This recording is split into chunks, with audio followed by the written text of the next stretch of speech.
There are some big changes to the Drunken Peasants Patreon that all DP fans should be aware of. First of all, we now have a $1 perk that gives you access to our patrons-only feed. See exclusive photos and get behind-the-scenes access to the peasants, all for only $12 a year. The $5 perk, as always, gives you access to our monthly private show. It's a whole other episode of DP just for you. The $10 perk is DP commentary on a film, TV series, or video game every month. Past examples of commentaries include Troll 2, Masters of the Universe, and the unreleased Fantastic Four movie from the 90s. The DP Discord Smoke Sesh has gone down from $50 to $25. You can hang out with the peasants and chat them up on Discord. For $50, you get your name immortalized by DP on air once a month, and you get a free pass to access DP on demand. For $75, DP will shill your product, service, or YouTube channel on the show live. It's absolutely insane for a show our size to sell advertising this cheap, and slots are limited, so get at it. For $100, you get to come on the show and join us for the segment of your choice. And remember, all patrons of $5 and up are eligible to win the green ticket, a chance to hang out with the peasants and be on the show live in studio. Experience the magic of stoner degenerates watching videos live and in person. You must be 21 or older to win. You should also know about new goals, like the 48-hour show, a US tour, and even a DP movie. For more information, check out patreon.com/DP.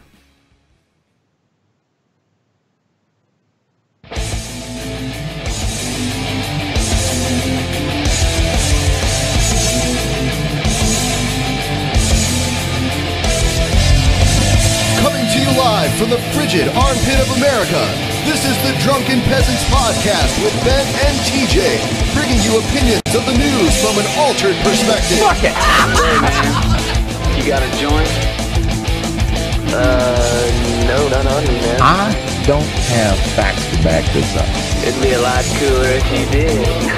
What the fuck you talking about, atheist? It's okay. You're nothing, TJ. You're garbage. I just want to be light. You're garbage. And now, here are your hosts, Ben and TJ. We'll do it live. We'll do it live. Fuck it. Do it live. Fucking thing sucks. Hello, everybody. Today, we are gathered here for a debate.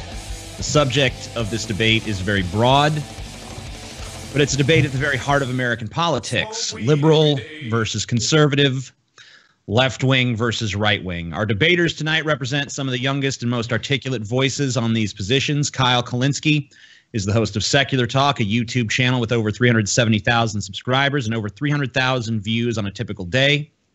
He's also the co-founder of Justice Democrats, a political action committee devoted to kicking corporate Democrats to the curb and unifying the Democratic Party as a social Democratic Party with a progressive agenda. Razorfist is the owner and operator of The Rageaholic, a YouTube channel with over 100,000 subscribers devoted not only to politics, but also to video games, movies, professional wrestling, and any other subject that strikes his fancy. He's appeared on Steven Crowder's show Louder with Crowder, defended Trump's wall in a very popular video, and has long been a forceful and eloquent voice for the right. Debates can often be the lowest form of discourse because all too often the concern among viewers becomes less about which argument is better or which position is more logically sound, but rather this who won mentality. One personality triumphing over another is not a good way to measure ideas against one another. So I'll caution all of you watching this to not allow yourselves to fall into this trap. Look at this debate not so much as a contest between two people, but as a platform where ideas can be compared and contrasted in what will hopefully be a respectful manner.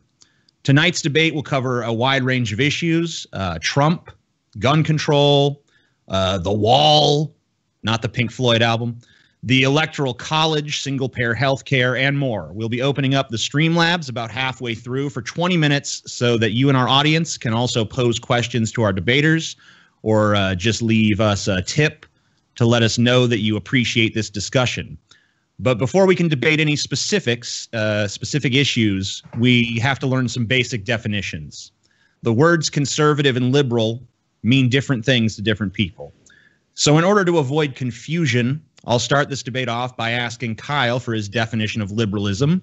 Razorfist will then be given a chance to refute Kyle's definition and to put forth his criticisms of liberalism. Razorfist will then be given the same opportunity to define conservatism, and Kyle will critique that. So without further ado, Drunken Peasants is now bringing to you what we hope will be an interesting and poignant debate between two people that I personally respect. Hopefully, they're up to the task not only of entertaining you, but informing you and helping you see the world from a new and interesting perspective.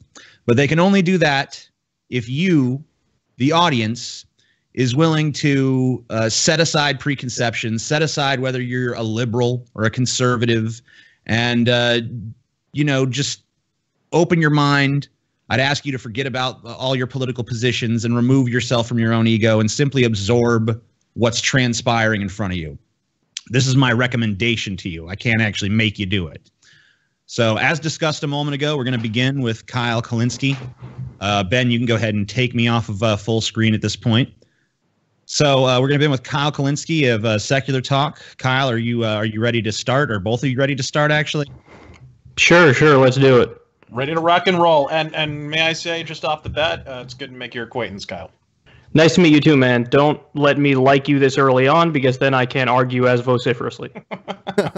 There you go. Okay, so on my mark, I'm going to be doing timekeeping duties here. So on my mark, you're going to be given, Kyle, 5 minutes to elucidate your personal definition of liberalism or progressivism, or however you choose to identify. Sure. What it means to you, and why you think it's the correct lens through which to view the world. All right. I'm going to also give you a warning when you're coming up towards the end, 30-second mark. I'll probably just shout out 30 seconds. Okay. Let you know that you're coming out on your time. I'd encourage both of you to try to use as much of the allotted time as possible. If you run out of things to say, I mean, that's just the way it is, but try to use your full time. All right, so with that, Kyle, I'm going to yield the floor to you and that question. Okay. Mark. Okay. Well, I'm going to let you down on this one because I'm not going to be going on for 5 minutes, but nonetheless, I proceed. Liberalism. Okay, well, let me just say first and foremost, I'm not sure that's the best descriptor that I would use for myself. I would choose to describe myself as populist left or a believer in social democracy. But broadly speaking, when I think of liberalism, I think of not believing in tradition for tradition's sake and believing in progress. So saying that, yes, the government in many circumstances can be used in order to try to ameliorate social ills and bring about a better future. Unfortunately, TJ, you can clock me out at 1 minute. All right. Okay. So I'm going to go ahead and reset. If you want, Razorfist, you got 5 minutes to respond. Oh, okay. Look, I take not one issue with particularly, classic liberalism. I find the very same cultural permissiveness of OG liberalism makes up the self-same rudiments of many of the more libertarian philosophies that I stridently adhere to. I only bridle when that philosophy then opts to subvert the electorate whether through unelected Supreme Court justices, for example, or whatever, or foists itself on the citizenry through the government's inevitable threat or application of force. Really, my opposition to modern-day liberalism, progressivism, neoliberalism, whatever you want to call it, can be summarized by an unwillingness that I've observed in the left to acknowledge a fundamental truth, that government is fundamentally force and absolutely nothing else. Government is not compassion. Government is not largesse. The government isn't money. Hell, the government does not have a red cent that it doesn't take from you or I. All the government has, its basest essence, is the threat of force. Every government program, no matter how beneficial, detrimental, or innocuous, exists entirely because underlying its prospective implementation is an invisible gun pressed to your temple, which is why I think the most valuable thought exercise one can employ, and I'm going to kind of steal this from Penn Jillette because I think he made a good point, is to ask yourself, like, okay, I'd like for the government to do that, but am I okay with pointing a gun at another human being and forcing them to do that? Because when you ask that question, I think it brings your cherished beliefs under harsh illumination and impels you to sort of re-examine. And a lot of times it may even bring you farther to the left. For example, having examined some of the more ghoulish aspects of especially the late-term variant, I find abortion utterly repugnant on a personal moral level. But by the same token, I cannot ethically reconcile aiming a gun at another human being and forcing them not to imbibe in a readily available medical procedure. You know, ergo, I say hands off abortion. You know, more to the point, while it would be wonderful for each of us to a man to have medical care, health insurance, and a big-tittied nurse to blow me dawn to dusk, you know, it ain't okay to point a gun in someone's face and forcibly compel them to do so. And make no mistake, that's the end result. If you don't pay taxes, pay your fine. Don't pay your fine, you have to pay your interest. Don't pay your interest, go to court. Don't go to court, bench warrant. Then the cops show up, and then you get to see the barrel of the gun. Charity is charity. Philanthropy is philanthropy. Government is fundamentally force. And I've kind of racked my brain low these many months, for many an hour, to comprehend how the same slacktivist left that perpetuated the hands up, don't shoot fiction have any difficulty whatsoever discerning the fact that government is not only force, but all too often an utterly unmoderated application of it. So, yeah, that would be what I have to say on the subject of my opposition to modern progressivism. All right, so I'm going to open it up to a more free-form discussion here, and just you guys kind of... Okay, good. I have a lot to say about that. We'll start it off with Kyle, because I'm sure you take issue with some of the things that were said just now. Oh, yes. Okay, so that was about 4 or 5 minutes of denying the social contract, is what you just did. You're basically regurgitating the talking points that 14-year-olds spew after they read an Ayn Rand book. So... by saying, oh, government is force, that's all it really comes down to, that's a gross oversimplification. And what you're basically doing is saying, but it's all the same. It's all the same. So when the government does Medicare, for example, and saves the lives of people who need health care and are over the age of 65, when the government builds roads and bridges, when we have firefighters and police, what you're doing is you're saying, well, look, ultimately, at the end of the day, government equals force, so all that stuff I'm going to lump into the same basket and say it's useless, or it's not, doesn't fit in my ideology or my philosophy. But what I would submit to you is literally every single modern nation on the planet has a government, and the question is not, are we going to have government or not? Is it going to be an anarcho-capitalist society or not? The question is, what size government should we have? So in other words, if you want to debate what kind of tax rate we should have, how much the government should or shouldn't be involved in somebody's life, that's a legitimate debate. It is not at all a legitimate debate to try to pretend like these anarcho-capitalist talking points are a form of valid argument where you lump everything into the same basket and say government equals force, therefore let's just disregard it and pretend like we don't need it. Well, if you don't need it, you know what? Go ahead and move to the tundra in Siberia and let me know how that works out for you. And then before you know it, you'll be begging to come back to civilized society where, yes, we have government. And the question is, to what extent do we have government? But here's the great irony. You argue for the social contract and argue that when the government saves someone's life, then that's a laudable experience. But by the same token, when someone dies due to inadequate health care from socialized medicine, which does happen in socialized medicine countries, which very nearly happens to people in countries with flat-out single-payer healthcare systems, where they wind up with healthcare complications due to exorbitant wait times over healthcare. It's funny how that social contract simply erodes and only works one way. Well, that what you just said is bullshit. Moreover, that's not true. Moreover, I would argue further. I'm sorry. What isn't true? What you said is not true. So first of all, every single country, like rationing is this big thing that people on the right like to point to. Oh my God, rationing healthcare and single payer systems. Every single country rations care. The question is, how do you ration it and how do you prioritize it? In the U.S., we do what's called a wallet biopsy. So the richer you are, the more likely you are to get good health care. In other countries, in single-payer countries, they ration based on need. Whoever needs the care gets the care. Wait, are for elective procedures. So yes, if you want a fucking chin surgery or you want something that's elective, you might have to wait a little bit. And you know what? That's totally fine because the person who needs a gallbladder surgery right now is going to get that gallbladder surgery. And it's always hilarious to me when I listen to people like you talk about single-payer healthcare, and then you go and talk to somebody who lives in a single-payer system. It's night and day. They tell you, no, I love our system, and we think what you do is crazy. And by the way, while we're at it, allow me to say that 45,000 people die every year in the U.S. Because they don't have access to basic health care.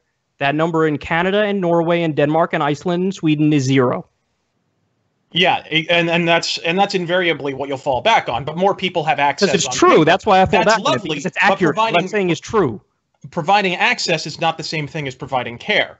If you increase the number of people who have access to character, unless you have a magic Harry Potter wand to increase the number of doctors and nurses overnight in a system that no longer places ample incentives on actually becoming a doctor, well, congrats. All you did was give the entire nation access to interminable wait times. I mean, does it broaden coverage? The people in Sure. Denmark disagree. The people in Canada disagree. The people in Norway disagree. Apparently, they have that magic Harry Potter wand because they're making it work right now, and our system is not working. Which is actually not factual, because in 2013 alone in Canada, across all 12 major medical disciplines, average wait time swelled like an improperly diagnosed neck tumor from nearly 10 weeks to 18 and a half weeks. And I mentioned the improperly... What did I just tell you? The wait times are for elective procedures. They're not for necessary procedures that you have to have right now. And here's why I mentioned the improperly diagnosed neck tumor. Because... I can use an example that's actually very public and was very public on our format, YouTube. Prominent philosophy YouTuber Stefan Molyneux had a tumor on his neck. Oh, yes, philosophy YouTuber, the very serious thinker Stefan Molyneux. Please continue. That's so very relevant to this discussion. You're the one that mentioned him. They tell him, don't worry, it's benign. Wait 3 more months. Dude's sitting here with a shot put in his jaw. They're playing the smooth jazz music for him over the phone and asking him to please stand by for a quarter of a goddamn year. 10 months pass. He finally gets airfare to the States and gets it lanced off by one of our inferior American doctors, who, by the way, takes one look at it, says that shit ain't benign, and puts him on chemo treatments he should have been taking in Canada for the last year. Socialized medicine quite nearly killed the dude. Okay, so ready? That's one example. You ready for my example? There's somebody named Bob, somebody named Steve, somebody named Jeff, somebody named Chris, somebody named Barbara, somebody named Susan. And this is a Harvard study I'm quoting from.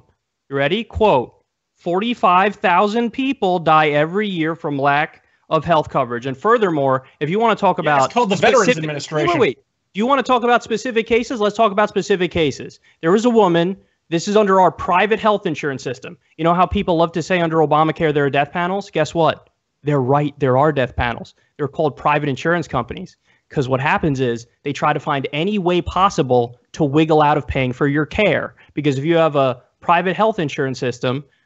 you want to maximize profit as much as possible. That's the way it works. You're for profit, so hey, how do we make more money? Deny as much care as possible. So there was a woman who had skin cancer, and her insurance company said, we're not going to pay out on your claim. She's like, why? This doesn't make any sense. They said, well, we looked back into your past, and we found that you had acne. She's like, what? That doesn't make any sense. So you're not going to pay for my skin treatment because I had acne? They go, well... You say it's acne. We say it was cancerous skin lesions and you had a pre-existing condition. So now we're not going to pay out. And guess what? She died. So you want to sit here and shoot anecdotes all day? We could shoot anecdotes all day. But honestly, I don't give a fuck about anecdotes because anecdotes are anecdotes for a reason. They ignore the macro picture. And the macro picture is from the Harvard study, not Kyle speaking here, the Harvard study, quote, 45,000 people die every year from lack of health coverage in the U.S. That does not exist in Canada or Norway or Sweden, no matter how many shitty little stories you come up with to try to pretend like single-payer systems are monstrous when they're actually objectively... I don't have to pretend they are, because we already have... In the United States, we don't have to... Hold on, we're going to be able to revisit this subject later on. There is a question dealing with this, so you'll have your chance to discuss this more in depth later on. For now, I want to turn it over to Razorfist for 5 minutes to basically the total reverse of the question I gave Kyle at the beginning, just to define your personal definition of what it means to be a conservative how and why that you feel is the best lens through which to view the world. And if you have any problems with the term conservative or something, you just let me know, and you can just apply whatever term you want to it. All right, I'm going to give you a mark and go. Yeah, conservative government is easy to quantify for all Kyle's pretense to anarcho-capitalism or whatever helpful little straw man he decided to erect there so he could easily fell. I argue for a government that is just big enough that we have a military for defense, viable borders, police, and oceans that aren't composed of 80% antifreeze, while keeping the government small enough that it can't seize your personal property, force you to engage or disengage from private commerce, doesn't print currency until it's outstripped in value by Malo Cup money, and to the civil libertarians among us, isn't so intrusive or overbearing that it can tell Dick and Lance they aren't allowed to have butt sex babies. You know, it's a form of government that, at the end of the day, rather than telling you what you are supposed to do, allows you to live your life, steps back a bit, and doesn't overstep its purview except when absolutely necessary. It's no accident the more socialist our government policies get, the less social our communities actually become as we replace the community and the civic process with the state.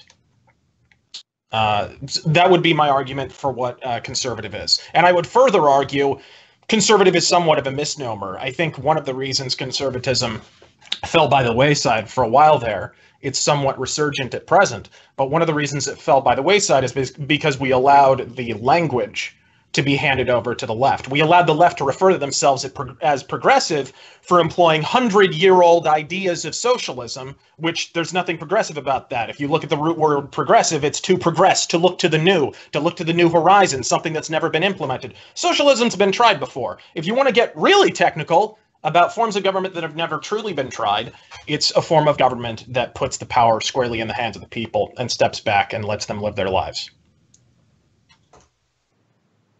Okay, so Kyle, you have up to 5 minutes to respond to that. Yeah, I don't have much to say about that other than to point out that, of course, I was not strawmanning. You're the one who brought up about how all government is force, and I'm simply relaying the fact that that is the main argument that they make in anarcho-capitalist circles. So that's where that came from. Second of all, modern conservatism,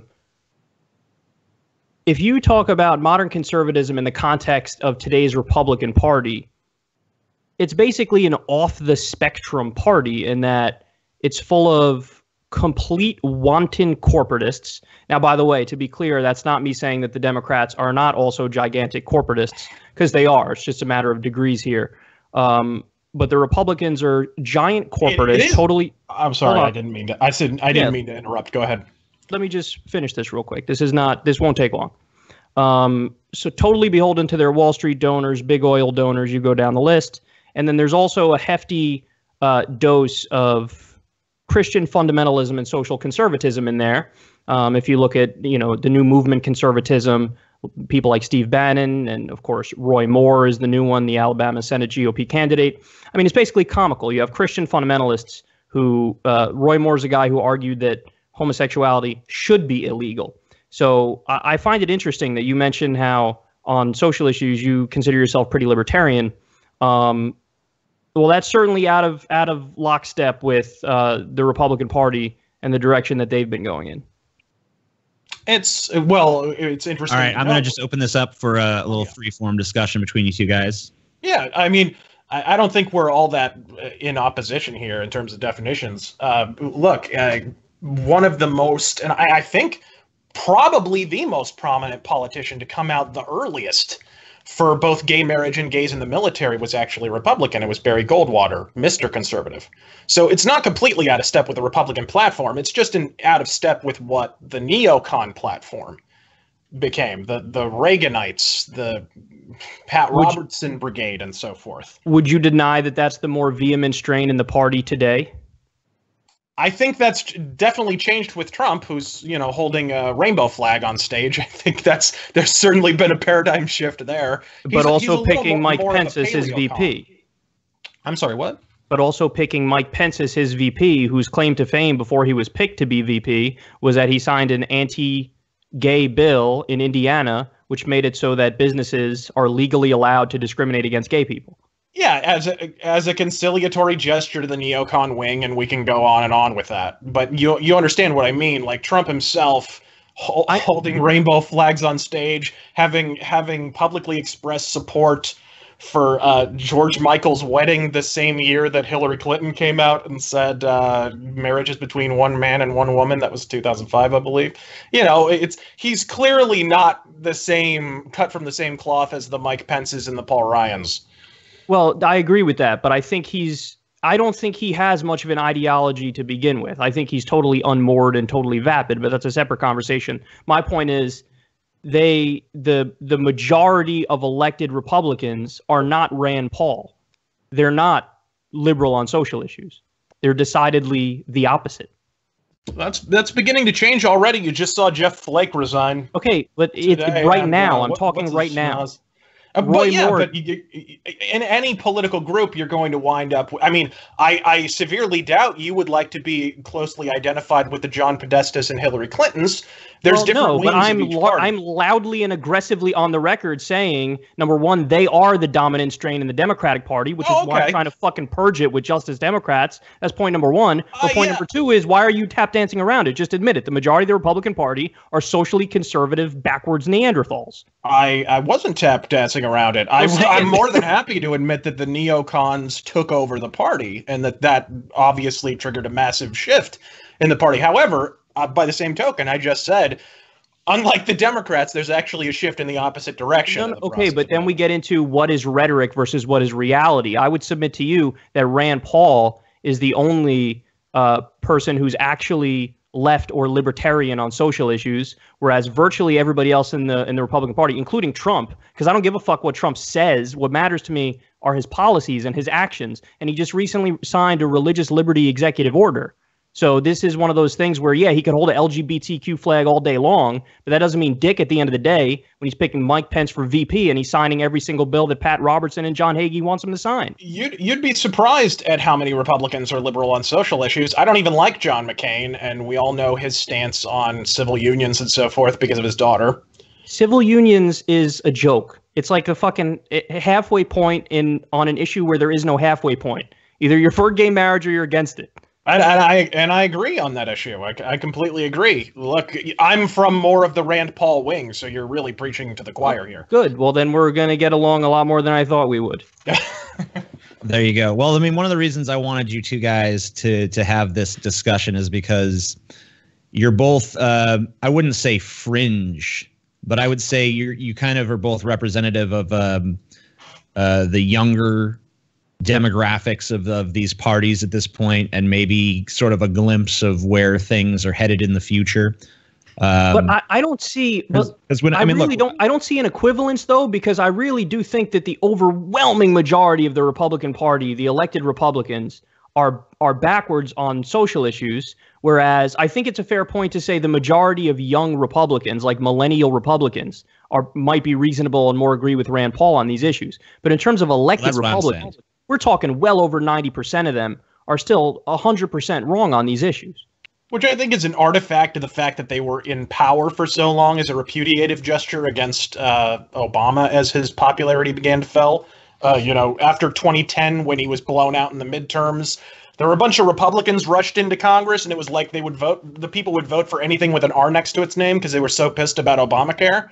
So I think we're kind of stuck with a lot of artifacts from that period. And so, look, it's going to be a slow transformative process if it happens at all. All right. Fair enough. Yeah. I have you guys kind of were touching upon the Donald Trump phenomenon. Now, obviously, Razor, you've made some videos supporting Donald Trump and his presidency. Yeah. You still. Absolutely. So the question that I'm going to pose to both of you, and it's going to be posed to Razor first, is Donald Trump a good president? And you can begin now. In order to make that statement, you have to have a metric for it. In recent memory, the only thing I can go off of is from Obama to Bush Senior, a president is considered successful, air quotes, if of the half dozen LSD-fueled pipe dreams they pitched to the plebs during the general election, they're able to implement at least one. That appears to be the criteria. I wouldn't piss on Obama. I wouldn't piss on Obama to extinguish a fire, but I do believe, looking at it objectively, history may record him as an effective executive because while he didn't because while he didn't close Guantanamo and he certainly didn't end any wars. Try not to interrupt, Kyle. Sorry. I'm laughing. I'm not interrupting, dude. No, look, while he didn't close Guantanamo and he didn't end any wars in the Middle East, if anything, quite the opposite. He was able to fulfill two major campaign promises. He pushed through Obamacare, and he croaked bin Laden. Period. Like, applying this metric, you'll find it largely unchanged over the last quarter century. If the president was able to fulfill one or two of his major campaign promises, and obviously there's going to be other things sprinkled on top, well, the media throws him a parade. He's largely considered a success, which is why someone's going to have to explain to me how in the first 10 months of his first term, Trump can institute the 5-year lobbying ban on politicians he promised, institute the overruled on fight, win, and reinstitute the Middle East travel ban he promised, pull out of the TPP like he promised, institute the federal hiring freeze like he promised, appoint a conservative replacement for Justice Scalia like he promised, set aside money for and begin erecting prototypes of the fucking wall like he promised. I thought you're socially liberal. And be confused even in passing with a failure. I mean, just this past week, he unsealed the JFK assassination files, which wasn't even a campaign promise. It was literally just an offhanded reference he made on a radio show. They were scheduled to be released. Jesus, you get so diverted by any tweet. You think it's like gospel. 1 second, Kyle. You got to wait. The bottom line is this cat has kept more promises in 10 months than Obama broke over the course of 8 years. That you find these actions objectionable is immaterial. I and many others found Obamacare objectionable enough that he lost his majority in Congress months after its passage. Look, he's still a success, albeit a middling one, because he followed through on at least 2 of his major promises. And by the left's own metric, so is Trump.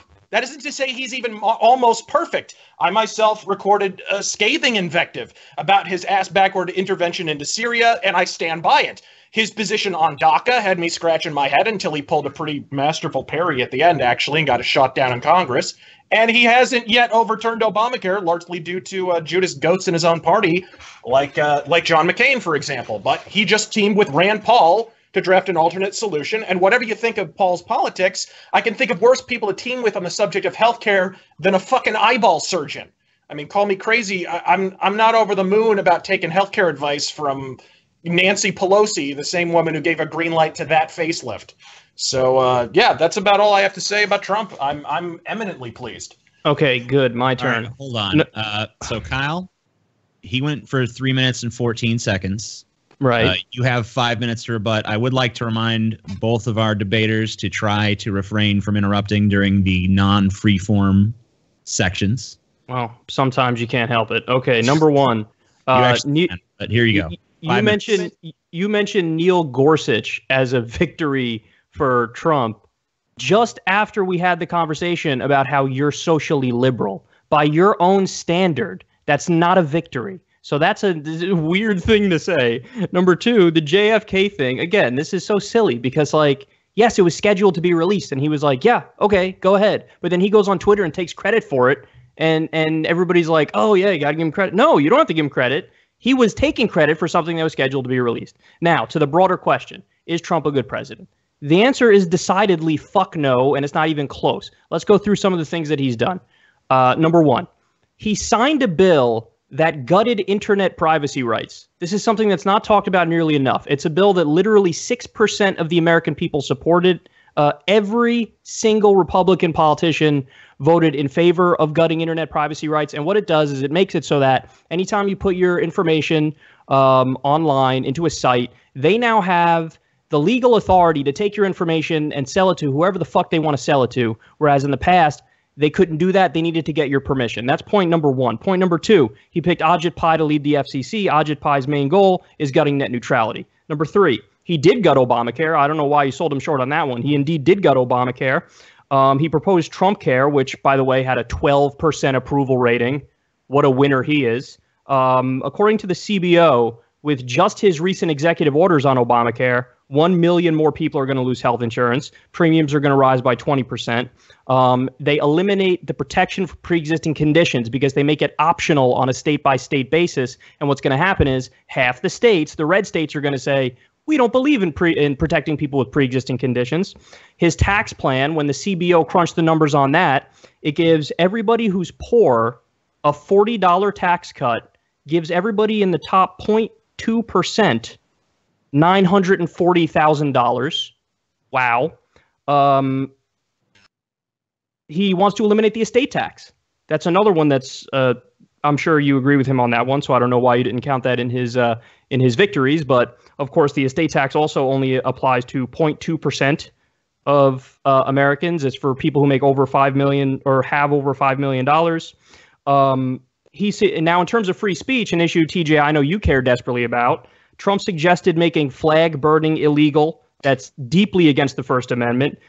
He suggested delicensing news outlets that put out stories he doesn't like. That's another thing that's deeply against the First Amendment. And I don't even know what that means, by the way. I don't know what the fuck he was thinking he could even do on that front, unless he thinks he's some sort of a dictator. He increased drone strikes by 432%. Obama was terrible already with drone strikes. Trump increased them by 432%. This is something that, again, you as a more libertarian-leaning person should probably absolutely despise. He picked Jeff Sessions for Attorney General. This is another guy who's socially backwards and who's doubling down on the drug war. He escalated in Afghanistan. He escalated in Syria. He escalated in Iraq. His very first military raid as president killed an 8-year-old American girl. Her name was Nawar al-Awlaki.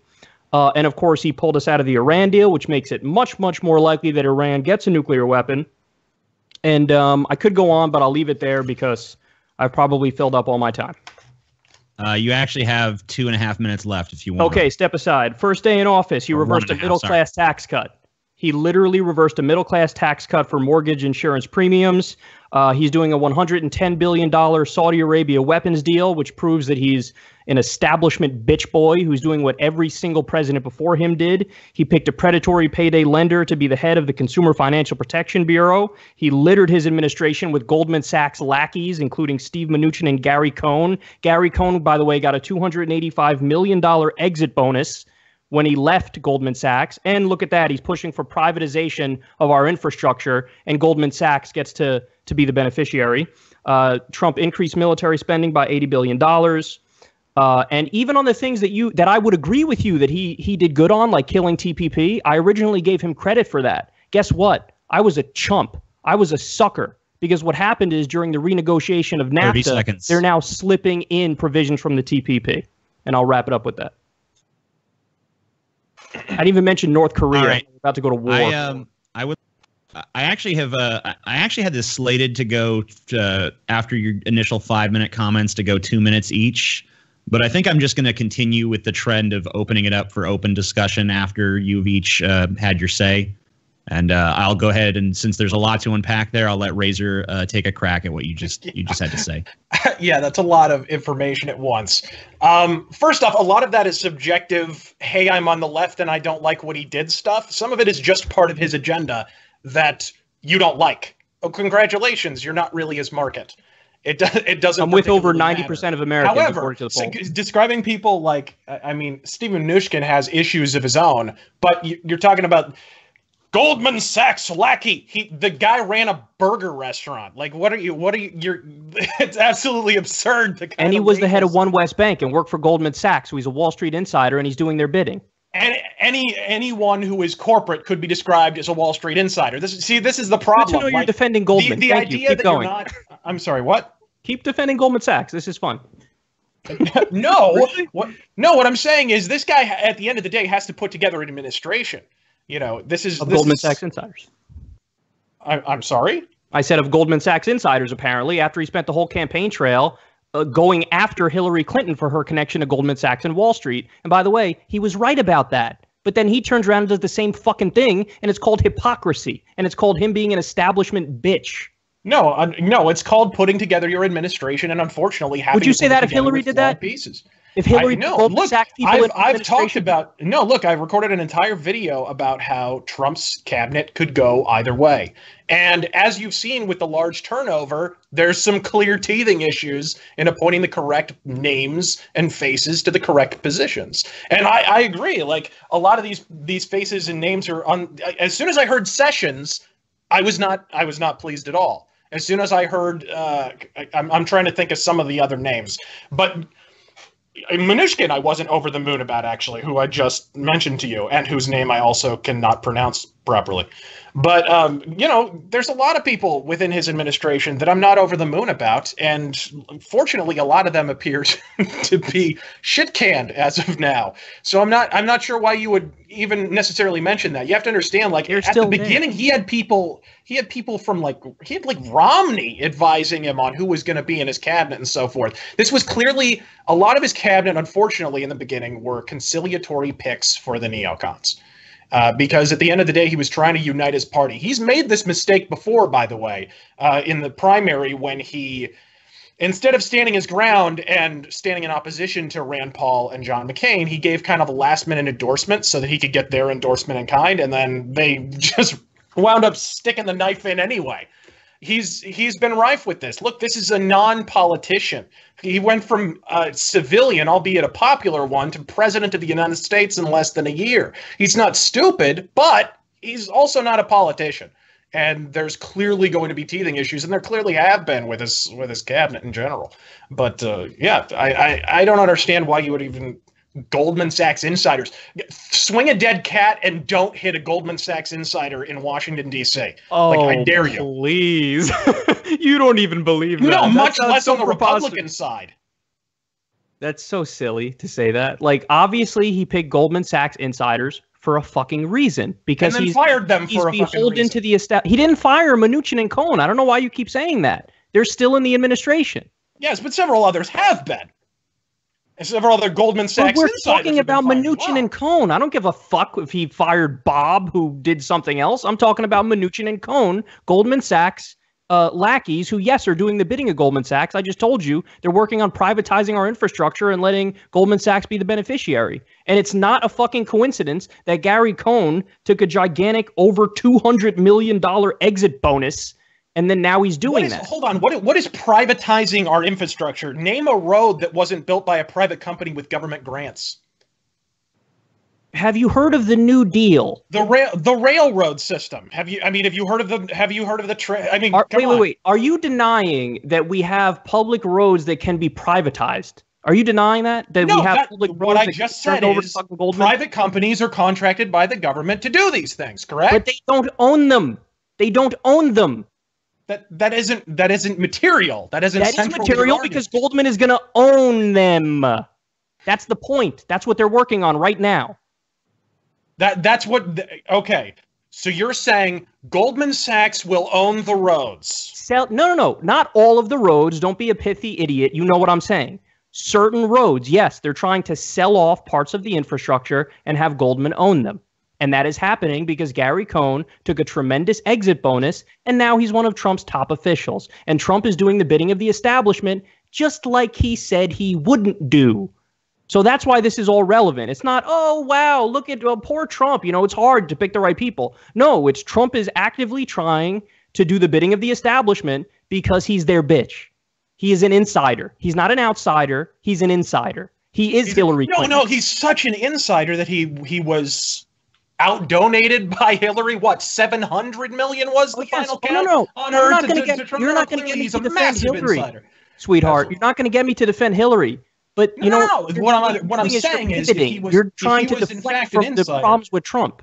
No. What I'm saying is, if he was in fact an insider, he wouldn't be continuing to be fought tooth and nail. Because look, CNN is owned by a corporation. NBC is owned by a corporation. ABC is owned by a corporation. I believe we can come to the middle and agree they're not exactly painting the most flattering portrait of Donald Trump at present. These corporations have agendas. And these corporations are clearly not beholden to Donald Trump. You understand this, right? It would be curious tactics if he were taking a bunch of money from, for example, Disney, who has no small amount of connections to Goldman Sachs themselves. And in turn was turning around and being bashed by the news organization that's owned by Disney, which is ABC. That doesn't make a whole lot of sense. Are you done? Yeah. Okay. So Donald Trump, if we want to, we can sit here and talk about Hillary Clinton's problems and how she is the establishment, because she is, and all the donations that she took. Donald Trump, it was a complete and utter lie when he said, I'm self-financing my campaign. That is demonstrably untrue. But furthermore, even if it wasn't true, even if it was true, guess what? He's in over $100 million of personal debt, mostly held on Wall Street. You don't think they hold that over his head to get what the fuck they want? Of course they do. So you trying to pretend like he's not an insider is preposterous. Well, first off, that's actually incorrect. He was self-funded. 100%. He was self-funded through the primary, and then in the main campaign, as he always said he would. I mean, he said as early as June 2016, or no, even before that, like April 2016, that if it progressed to the general election stage, that he would then accept donations.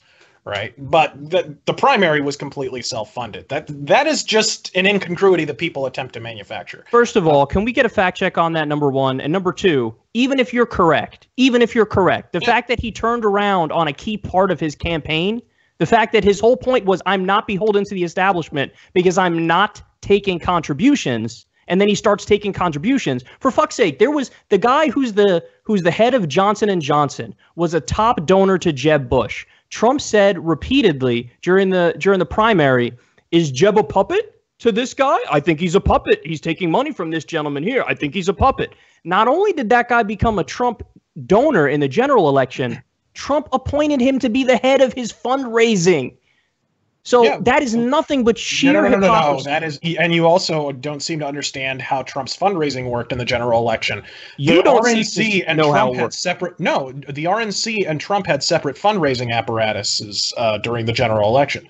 So the RNC was taking money from all kinds of folks, and they were actually printing their own. Like, it's crazy. There's like two alternate. If you look at like Trump, even bumper stickers. There's two different designs for Trump bumper stickers. One is printed by the RNC. One was printed by Trump himself. It was like two separate campaigns were going on, which is basically a reflection of the schism between Trump and the actual Republican Party. There was no harmony there. So if you're talking about like them taking money from all kinds of companies, yeah, the RNC absolutely were. It was Trump too. No, and I have no doubt that Trump took money from corporate donors and so forth in the general election, although he took considerably, honestly, not a whole lot in the general election because most of them were too busy donating to Hillary. I mean, that's a fact. You don't amass that massive sum of wealth throughout the general election and then just send it over to Trump as well. What was the final total? Like, Trump had 100 to 200 million. I even forget what the final number was, but Hillary was well past 400. Which makes it even more pathetic now that he's completely doing the bidding of the establishment. Wouldn't you agree? I would if I agreed with your hypothesis, which I don't. I think. All right. Appointments. So hold on, we're gonna change gears here. We could probably this could probably go on all night if I didn't stop it. Yeah. We're going to change gears here to gun control. And this one's going to Kyle first for 5 minutes. Is gun control a solution to America's high rate of gun violence? And if so, to what extent? Okay, so first of all, on this one, we're going to have to separate what my personal opinion is from what the objective answer is to that question. Because when it comes to my personal take on this issue, let me just lay out real quick what I would be in favor of. I'm a relative moderate on this issue. So what that means is I agree with 93% of the American people when they say, hey, let's do a universal background check. I agree with 60% of the American people when they say, let's ban high-capacity magazines. Outside of that, I'm in favor of basically treating guns like cars. So you have a permitting system, you have registration, you have tests, you have waiting periods are important too, because like in the case of Dylan Roof, for example, they didn't complete the background check and then they decided to sell him the gun anyway because they needed another day to finish it. So if we had a little bit of a longer waiting period, that would have been 100% crucial in that situation. So that's basically my take on what I think we should do. But now to your question of is it effective or not? not only is it effective, it would obviously be significantly more effective if we went further than my moderate ass and what I'm in favor of. So in order to make my point here, I have a meta-analysis from the Harvard Injury Control Research Center. And a meta-analysis takes all the peer-reviewed studies on this issue, and they look at them, and they tell you the conclusion. And here's what they found. This is their words, not mine. Quote, where there are more guns, there is more homicide. Our review of the academic literature found that a broad array of evidence indicates that gun availability is a risk factor for homicide, both in the United States and across high-income countries. Case control studies, ecological time series, and cross-sectional studies indicate that in homes, cities, states, and regions in the U.S.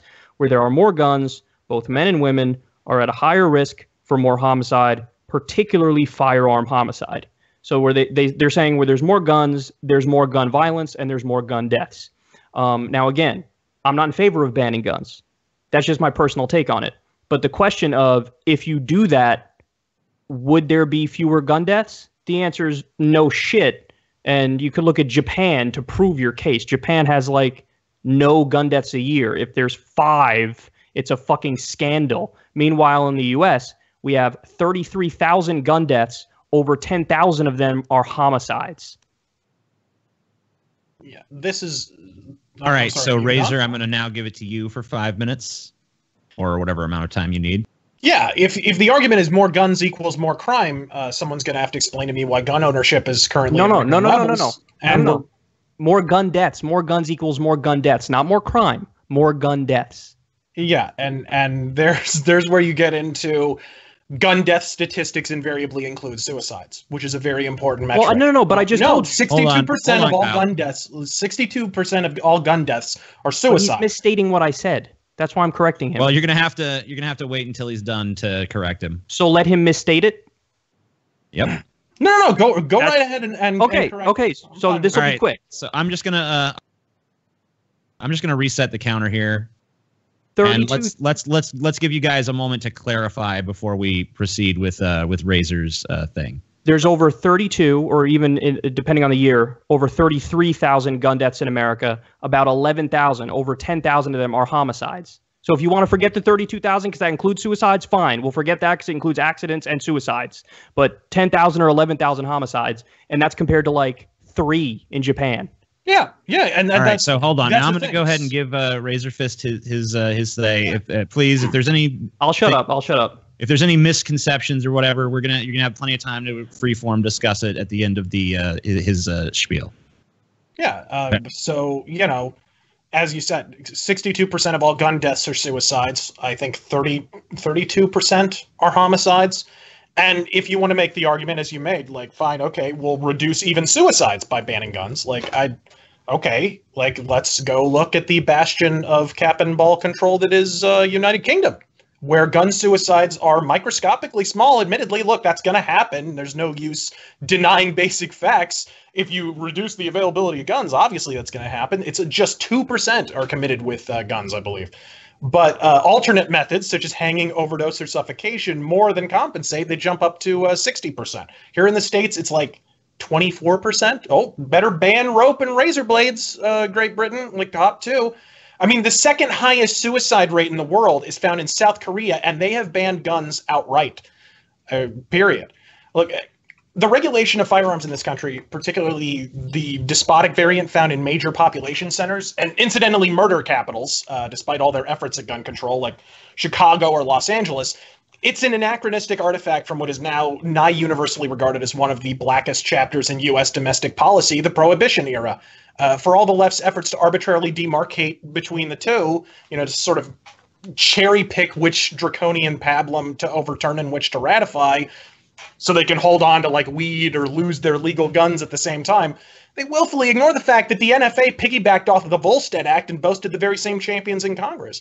The irony, of course, is that the most recent revival of the gun control debate comes in the wake of the Las Vegas massacre, which I'll go on record, having looked at both cases, I think it was clearly in some way inspired by the Texas clock tower sniper of the 1960s, Charles Whitman. There's too many similarities, and the guy was old enough that he lived through it. I just have a feeling on that one. But Look, not merely because they both used like high vantage points to assail their victims. It's that they both employed identical tactics. Anyone who has watched the news saw the two broken out windows in the hotel Stephen Paddock fired from. Both he and the clock tower sniper used two opposite firing zones to triangulate their targets and give themselves a sort of field of fire in excess of 180 degrees. It's like a military tactic. Yeah, Whitman had one firing position facing I believe, the University of Texas Quad, and another facing a busy street in Austin. In both cases, they neatly laid out their backup rifles, magazines, bottled water, and the like. They both had vague motives. The similarities go on ad astra, which is why I kind of laughed my balls clean off when it suggested that armed concertgoers might not have precluded the massacre or even reduced the damage. Like, why? Because that's exactly what happened in the Texas clock tower case. As the massacre wore on, Whitman ran out of targets on the quad side, so as he shifted to the streets, civilians realized what was happening. They headed home and grabbed their rifles. Even professors on the campus returned to their cars. They came back with firearms and proceeded to open up on this cat. Now, it's worth mentioning that this didn't kill Charles Whitman, but what it did do is pin him down long enough that he had to abandon one of his firing positions, so that instead of raining hot lead on a shitload of soft targets on a busy downtown street corner, he actually had to turn back toward the quad where most of his remaining targets had long since either died or bugged out. I mean, think about it. Unlike the Vegas shooter, this wall-eyed retard was a world-renowned competition caliber military sniper, but just 14 people died in Texas. Well over 50 died in Las Vegas. Responsible gun owners played a part in that at the end of the day. And here's the thing you have to understand, like just 11.3% of all gun crimes are committed with a legally purchased gun. That is barely 1/10. Over 40% are committed with black market weapons, and nearly equal that number were hand-me-downs from a family member or friend. What are you going to do? Ban families? Actually, I think I just gave the modern authoritarian left ideas, but it's ridiculous. You're not going to legislate the problem away. Is the fundament of it. Are you done? All right. So if that's wrapped up, we're going to go ahead and open. No. I need to respond. No, I don't mean. I'm just mean if his thing is wrapped up, we can go ahead and move on to some free-form discussion on the issue of guns. Kyle, I'll let you start since Razor just spoke. See what happens when I don't interrupt? You just gave us soliloquy. Well, he has 5 minutes and he's free to use it as he pleases. Oh, he did. Okay, so let me ask him a question. I won't take 17 minutes. Do more guns equal more peace? Yes or no? It really depends on the locale you're talking about. There are areas where, yes, it absolutely equals more peace. Okay, so here's the follow-up question to that. All right. Why is the U.S. already not the most peaceful? Myriad factors, proximity to the Mexican border, the cartel war, many factors. A lot of it probably dealing with a subject I think we're going to get into later. Immigration has a bit to do with it, lack of integration, ethnic tension, gangs. Oh, so it's the Mexicans' fault. No. What I'm saying is no more than any other ethnic group. It's ethnic disunity is ethnic disunity in any locale. Okay. Well, let me just say that if more guns equals more peace, the U.S. would already be the most peaceful, and we are not. Like I described before, 33,000 gun deaths a year. That includes homicides, suicides, and accidents.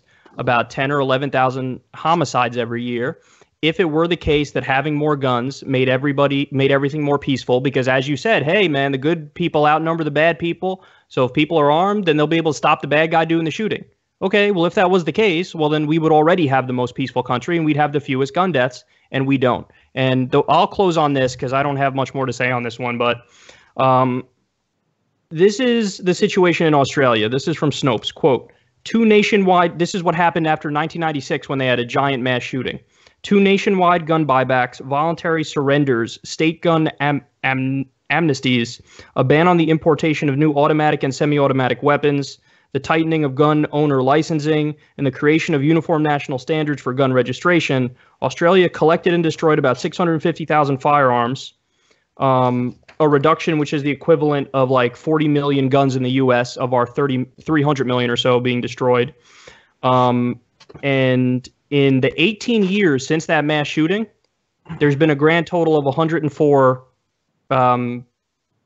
victims, 104 gun deaths. So that is what, about 3 days in the U.S. There's about 104 gun deaths every 3 days. They did gun regulation, and they've had 104 deaths in 18 years. So hey, look, if my you want to opinion. talk, I'm sorry. Are you done? No, I'm not. My opinion is separate from the facts here because, like I said, I'm not in favor of banning guns. But the question presented to us is, hey, would that make it safer? And the answer is unquestionably yes. And I would respect your position a lot more if you said, hey, you know what, man? Look, we're going to have a relatively higher gun death rate, but I don't give a fuck. Freedom, bitch. If you said that to me, I'd say, hey, God bless. That's a reasonable opinion to have. But the thing that makes me go fucking crazy is when people try to pretend like, no, everybody should have guns, but then also that will make us more safe, because that part is complete and utter horseshit, the second part of that. No, what it ensures is that you at least have the opportunity to defend yourself in the event of a calamity. And look, if you want to talk about Australia, where, like you said, they banned guns in 1996, and the murder rate, it didn't even fall off for another half decade, and it only did so when crime rates across the world also plummeted in kind. So, I just told you, but they handed in their personal liberty in exchange for a 6-year late decline in crime that would have occurred even if they had kept them. I just told you 104 deaths since then. Yes, but that's what I'm saying. It coincides with a worldwide decrease overall in crime. It would have happened anyway. And it took a half decade to even happen outright. And not only that, but use of knives not only grew, but grew to a level higher than use of guns was the year they were outright banned. In 1996, the year of the Australian gun ban, gun crime was hovering at like 35%, and knife crime was trailing it at less than 30%. By 2007, the rate of night crime nearly 50%. Congrats, you exchanged one murder method for another. That's a great point. That is the runaway success of Australian gun control in a nutshell. That's a good point. That's a good point. It would have been a horrible mass stabbing in Las Vegas.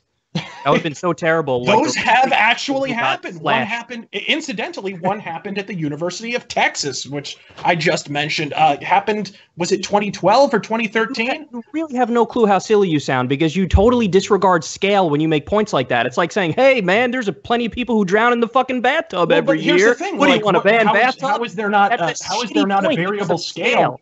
How is there not a variable scale in mass shootings? They vary anywhere from 2 victims to 50. They vary by definition. Fucking picture. If you didn't have the guns we had, there would be significantly less deaths related to it. And you're trying to pretend like that's not the case, which is silly. I'm absolutely not pretending that it's the case at all. But I am saying that you don't really get the results you're looking for, and you just wind up forfeiting your personal liberty in the process. All right, we are going to go momentarily to a word from our sponsor, followed by some Streamlabs. We're going to get the audience to weigh in a little on what they've seen so far, and pose questions to Razorfist or Kyle if they so desire. Also, before that, we also have a few announcements. I want to let everyone know that down in the description below the video, there is a poll. It's a Twitter poll that you can vote on regarding the debate. Also, link in the description, DP On Demand, 15% off. Go there. The new episode of Ask the Kirks is up and available for you to view. Oh, and for all of our patrons, our private show is occurring this Saturday. If you're not a patron already, you can become one now and still see it. Also, don't forget to like the stream and subscribe to our channel. That helps out a lot. Thanks. And we'll be right back in like 60 seconds.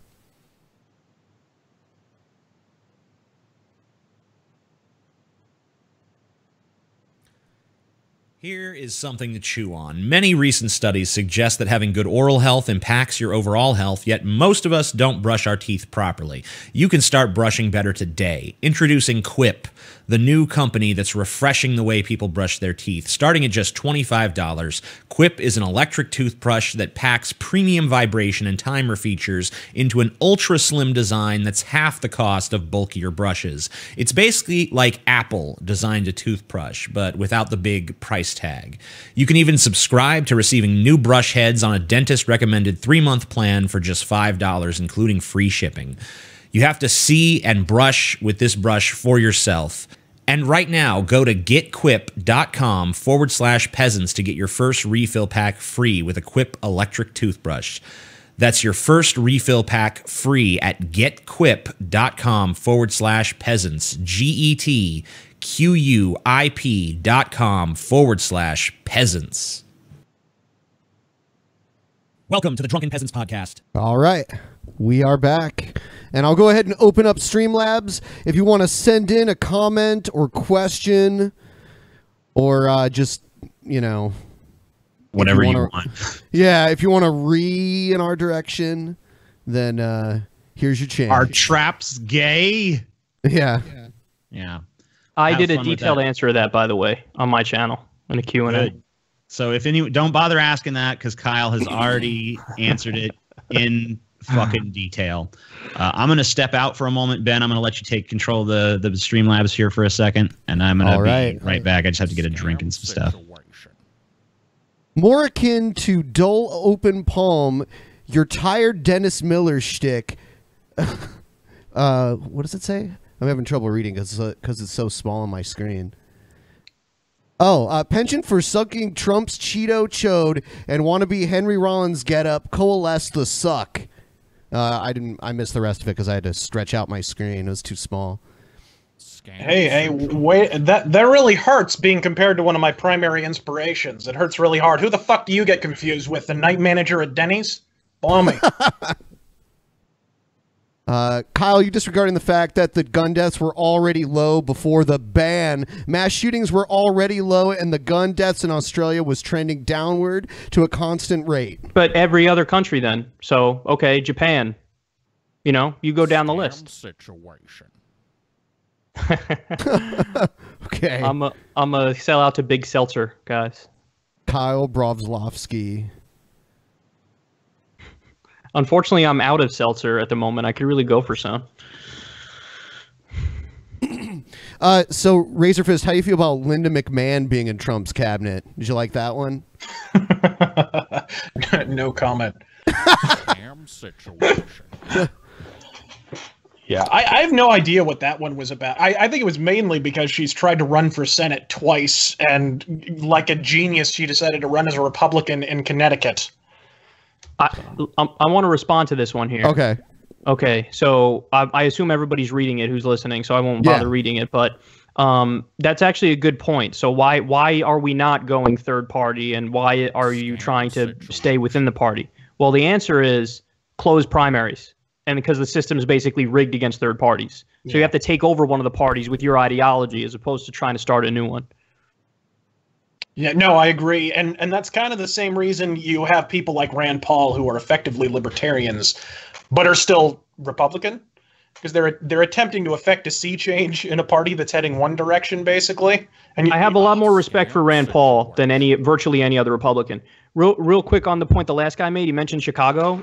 I'm happy he brought that up because I forgot to respond to that. The problem with Chicago is not the strict gun laws. The problem is that if you go to every neighboring state around it, they have massively lax gun laws. So people just go, get the guns where they can, and then go right back into Chicago. That's the problem. That doesn't jive with the statistics, because the vast majority of guns that are used to commit homicides, and we're just talking nationwide here, not even in Chicago, are committed with guns that were just flat out purchased from the black market or taken from a friend or a family member. So it doesn't really, that would technically be a legal purchase. So then why is it that places that actually have outright banned guns, and again, I'm not saying I'm in favor of that, but why is it that when places have outright banned them, like in Japan, they have virtually no gun deaths?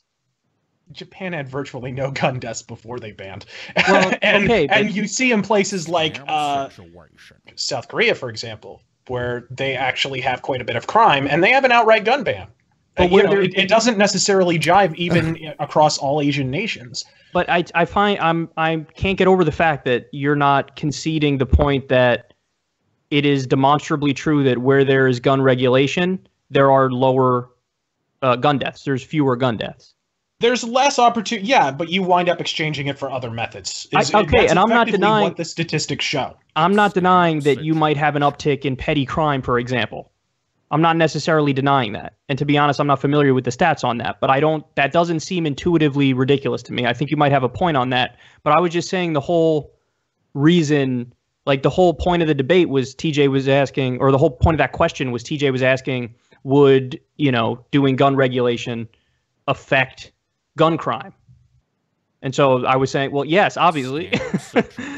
No, you see a slight, yeah. I mean, but you wind up, like I said, in Australia. I know, okay, but I view that as you wind up doubling the amount of knife crime instead, basically. It's different. You could have fewer casualties. I won't deny about that. I mean, obviously, you can affect a lot more damage with a gun than with a knife. Thank you, Admiral Murphy. He said, good luck on getting Manchin out. We're working on it, buddy. We're working. Paula Jean Swearingen, Justice Democrats.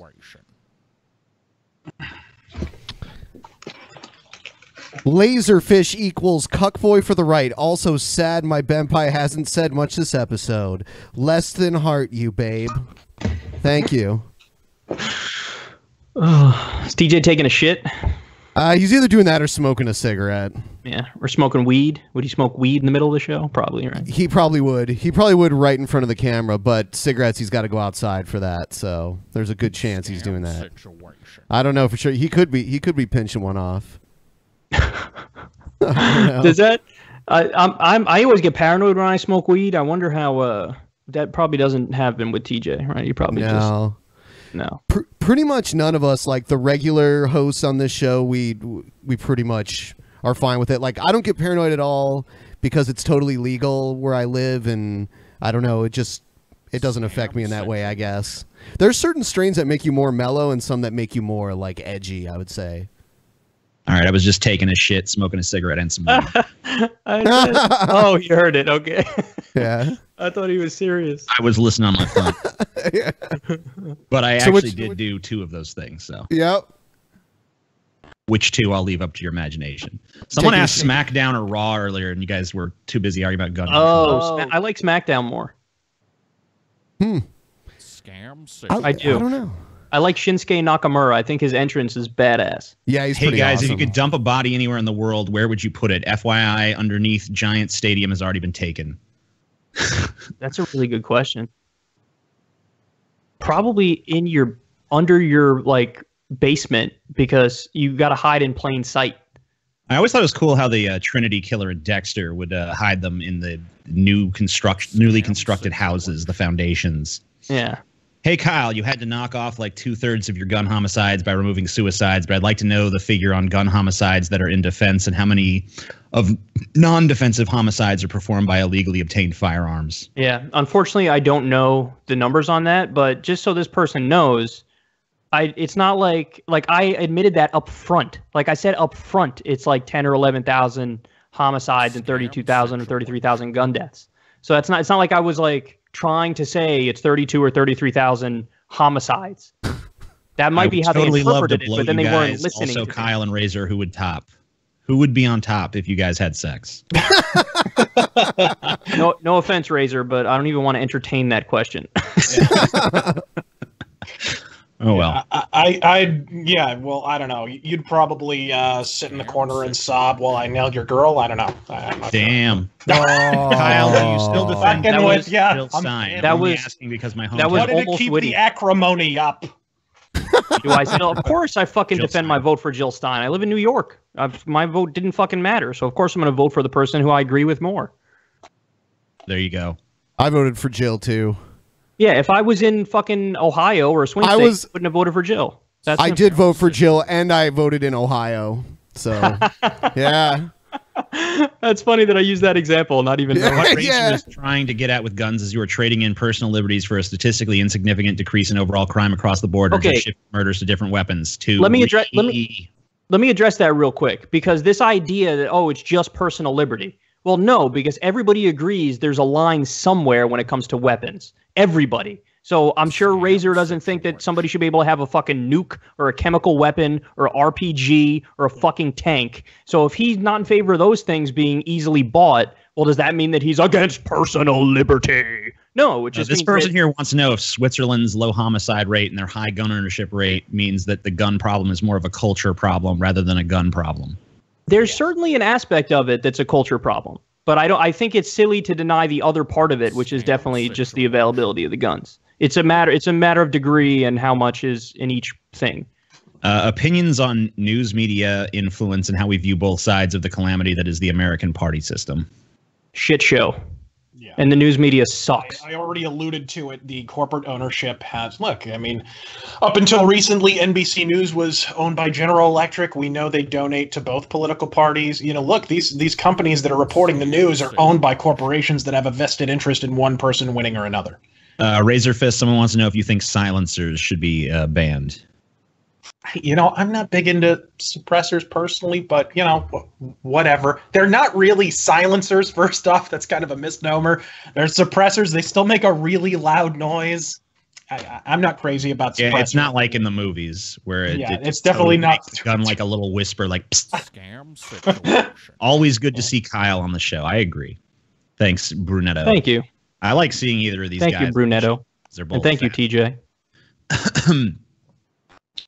I do, full disclosure, I do tend to agree with Kyle on more than I do Razor, but you know, that's all good. I like disagreeing with people too. Typical liberal media. I know, right? Assaulting the conservative on the show. I didn't do nothing. I'm just staying out of it. I'm kidding. Guns and knives are overrated. Trucks of peace are the new regime. I think one thing missing mention is the underlying fact that humans have a propensity towards violence regardless. A gun is a tool, same as anything else. Fix mental health in USA. I really want to ask all these people, though, what exactly are you in favor of? Because, again, they're not in favor of people having fucking nukes and biological weapons and chemical weapons and RPGs and Gatling guns. So then the question is, where do you draw the line? Like, are these people in favor of background checks? Like, you know, someone gave us $66, so we better answer their question. Yeah, hey, Kyle, first candidate run by Justice Dem is Cori Bush, who stated first she is an advocate for social justice. Could you please tell me why I should trust my support to a movement led by SJW given their horrendous advocacy and actions? No. So that's both a good question and a terrible question. It's a good question because it's totally legitimate to say, whoa, what's up when these people refer to social justice? It's a bad question because at the end they're tipping their hat and saying, this is a social justice warrior. Look, when a 30-something-year-old black woman who is a working person refers to social justice, she's not referring to the online college campus authoritarian left assholes who want to censor Ben Shapiro giving a speech. She's talking about, like, hey, we should end the drug war because 18 people I know are fucking locked up because they were caught with weed. So when she refers to social justice, she doesn't have the pejorative in her mind of social justice warrior. She's talking about, like, we should end the drug war and get rid of mandatory minimums. It's all about the fucking platform. That's what these people fight for, those policies. We got about where Ben Shapiro calls out the right more than Sargon of Akkad and Dave Rubin put together. I guess that's just an observation. They just wanted to toss that into the ring. Got about 6 minutes of Streamlabs time left on the time. Okay, well let's keep it going. 18% of gun murder was committed by legal gun owners. Most was illegal or obtained by other means. I voted Kyle in poll, by the way. Yeah, there's a lot of the debate people, isn't even over yet, so you might want to wait. There's a lot of people who you know, like they've expressed this. Hey, we agree with Justice Democrats, but we don't necessarily agree with guns. And what I would, implore everybody is just understand, like I said, I'm talking about basics or the things I'm in favor of. I tried to stress, I'm not in favor of banning fucking guns, man. I know, I get it's a cultural thing and everything, and I get that there's going to be a certain number of deaths no matter what, unless we ban them. And I'm not in favor of banning them. We have the Second Amendment. All right, so super quickly, Joe Arpaio, pardon. Scumbag. Guy who was elected 4 times, something like that. Very, very popular politician.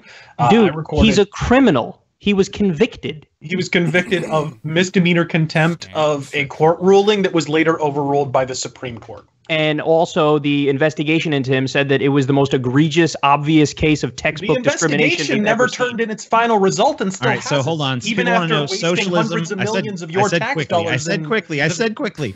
Socialism's already been tried. They say that has it ever been tried with today's level of abundance? Factory farming to feed everyone. Endless. They want to know if it really makes sense to decry socialism in a modern context when things have changed. Not real socialism. The Post. Razorfish, you aren't The Rock. Stop with the eyebrow bullshit. Also, Chicago's guns aren't coming from other states. It's from Illinois itself, literally out of the city border. # bring back Jeff. Jeff's coming back I see what Friday. they're saying. So they're saying the lax gun laws are also in Illinois, just not there. Yeah, they're saying. Yeah. Illinois itself doesn't actually have that rigid of gun control. It's primarily a municipal thing located in Chicago. This guy wants to have. This guy has a kind of a sci-fi question. If you had to give one of the 3 branches of government over to an objective supercomputer, which would it be? Oh, that's a good question. I say legislative. I know it's not for me, but I was kind of leaning legislative. I think where you want the most objectivity is in the unelected office with the Supreme Court. Then you think, I was going to say, then judicial's close with legislative. Like, yeah. Kyle and Razor, what are your thoughts on liberal progressives in California now decriminalizing intentionally giving someone HIV? I'm genuinely worried for my gay brother's safety. You know, I saw the headlines on that, and I didn't read the articles, but I got a hunch that something's a little misleading in that story. Yeah, as do I, for the record. Yeah, but I actually looked into it, and it is kind of disturbing. Well, the logic being used there is that no other disease is criminalized in that way. But my thing is like, well, you're going the wrong way with this. Knowingly giving someone any dangerous disease should be a fucking crime. Yeah, apparently we need to decriminalize Suge Knight. I don't would know. A type of government takeover? I'm sorry, I missed that one. I got it. They said, would a type of government takeover? If you ban guns, would that lead to a type of government takeover? And my answer to that is no, because even though we have all our guns, they're the ones. Isn't the government already in control? I mean, they're the government already. What are they going to take over? But I think they mean like police state. To which I would respond, no, like they have the nukes, and they really do have, and I'm sure Razor would agree with this. They have a monopoly on violence in a way that's on another level. So you can't compete with them with your Ruger 22 against their nukes. Gun stores in other states are not legally allowed to sell guns to people from states such as Chicago. Well, Chicago is not a state because it would be impeding on the state's law and gun stores out of state selling blah, blah, blah. Well, number one, that person is denying that there are many people who are unscrupulous. And then number two, that goes right back to the point the other person made, that they just go outside of the city and get them in Illinois. So yeah, go away. It's not crime in all of Illinois. Scam situation. Kyle, don't take my guns, liberal cuck. Fuck you. I'm gonna take your guns. Spread your butt cheeks. So beautiful. We got about 2 minutes left. What I don't understand is the overlap between the Trump is a little fascist people and the gun people. It's like I'm not doing jumping jacks for joy at the prospect of handing my guns to the government, but I'm also not arguing that the government is run by literal Mussolini. Yeah, but dude, like the number of people who are actually for banning guns in America is nearly non-existent. I understand. This is a person saying that Kyle needs to check his anger and let Razor speak his piece. Oh, wow. All right. Look, man, I the only time I interjected, and I apologize for that, Razor, I don't want to cut you off at any point and be unfair. It was just when I thought like you really misstated something I was trying to say, and I wanted to correct it. Well, that's why I went ahead and let that one be restarted. Hey, I'm not trying to be a dick for the record, everybody. Sargon's not here. Don't worry about Sargon. Hey, Sargon, what's your position on gun? What? That makes no sense. I think that's actually a reference to Sargon's appearance on this show, but I could be mistaken because I actually when we asked Sargon if he believed in climate change, he was like, I don't know, just haven't looked into it much. He said that to me too in a talk I did with him, and I was like, what? Maybe you should look into that at some point. I believe American patriotism takes on a very religious notion, such as allegiance to the flag. I believe guns take on the same patriotism with religious notion and that's why it's hard to reform. I think that's there's definitely a huge cultural thing in America, with guns. I don't know. I've never taken a .45 caliber communion with my fucking Ruger. I'm not sure I buy that necessarily. Hell, I think you'd have an issue saying it's religious when most people don't even clean their guns enough. Well, deeply cultural, I think, is a better way of putting it. Razorfist uses too many ad hominem attacks. Try using facts. Says Frack Skull. I don't remember attacking him with an ad hominem, but okay. Yeah, I think it's been pretty fucking cordial given the level of disagreement you guys have on some issues. So Kyle did call Razorfist sweetheart, so I think they're even more than cordial at this point. There you go. That was my tactic from the opening, was to distract him with my feminine wiles. Kyle has been right about everything so far. He's clearly done his research. This person even calls themselves Go Kyle. Yeah. So, there you go. Go Kyle, go. So everyone, stop sending them in. We'll get the stragglers really quick, but then we got to get back into it. Yeah, so no more folks. We're gonna get the little remainder cleared out, and then we're gonna move on to the remainder of this debate. Scam situation. Stephanie Landry is my beautiful lover. I love her. Also, Razorfist drinks gallons of sperm. He's a fuck who deserves to get butt fucked in his fart pussy like the little girl he is. Razor, you want to take that? I knew it was a mistake getting that fart pussy surgery. I mean, Wait, can we just reflect on he's a fuck? I've never heard that before. He's a fuck. He's a fuck. I've never heard anything phrased like that before. I'm gonna start using that. Hey Kyle, the against first candidate run by. Oh, this person already asked this question, so your question has already been answered. I don't know why you submitted it once again. Well, they wanted to give you more money, man. I guess. Thanks for the double dipping. Yeah, no complaints there. Yeah, I'd be a fool to complain about that. So, do we have any more stragglers left, Ben, or is that it? I'll check right now. No, I think. Oh, hold on. Great. I will finish it Thursday during my commute. Okay. Good Fair night. enough. Night, high Q King. I'm trying to find the latest one really quick. Yeah, I think that might be it. If too many more, we might just have to cut some off, unfortunately. Yeah, we may just have to do that. I'll let a couple more come in until Razor gets back. Okay. Most important question, are traps gay? Great to see an impartial moderator here putting ideology aside. I'm trying to do that. I'm trying to forget what I think and just let these guys go at it as best as possible. Yeah, you've spoken less than I've ever heard you speak.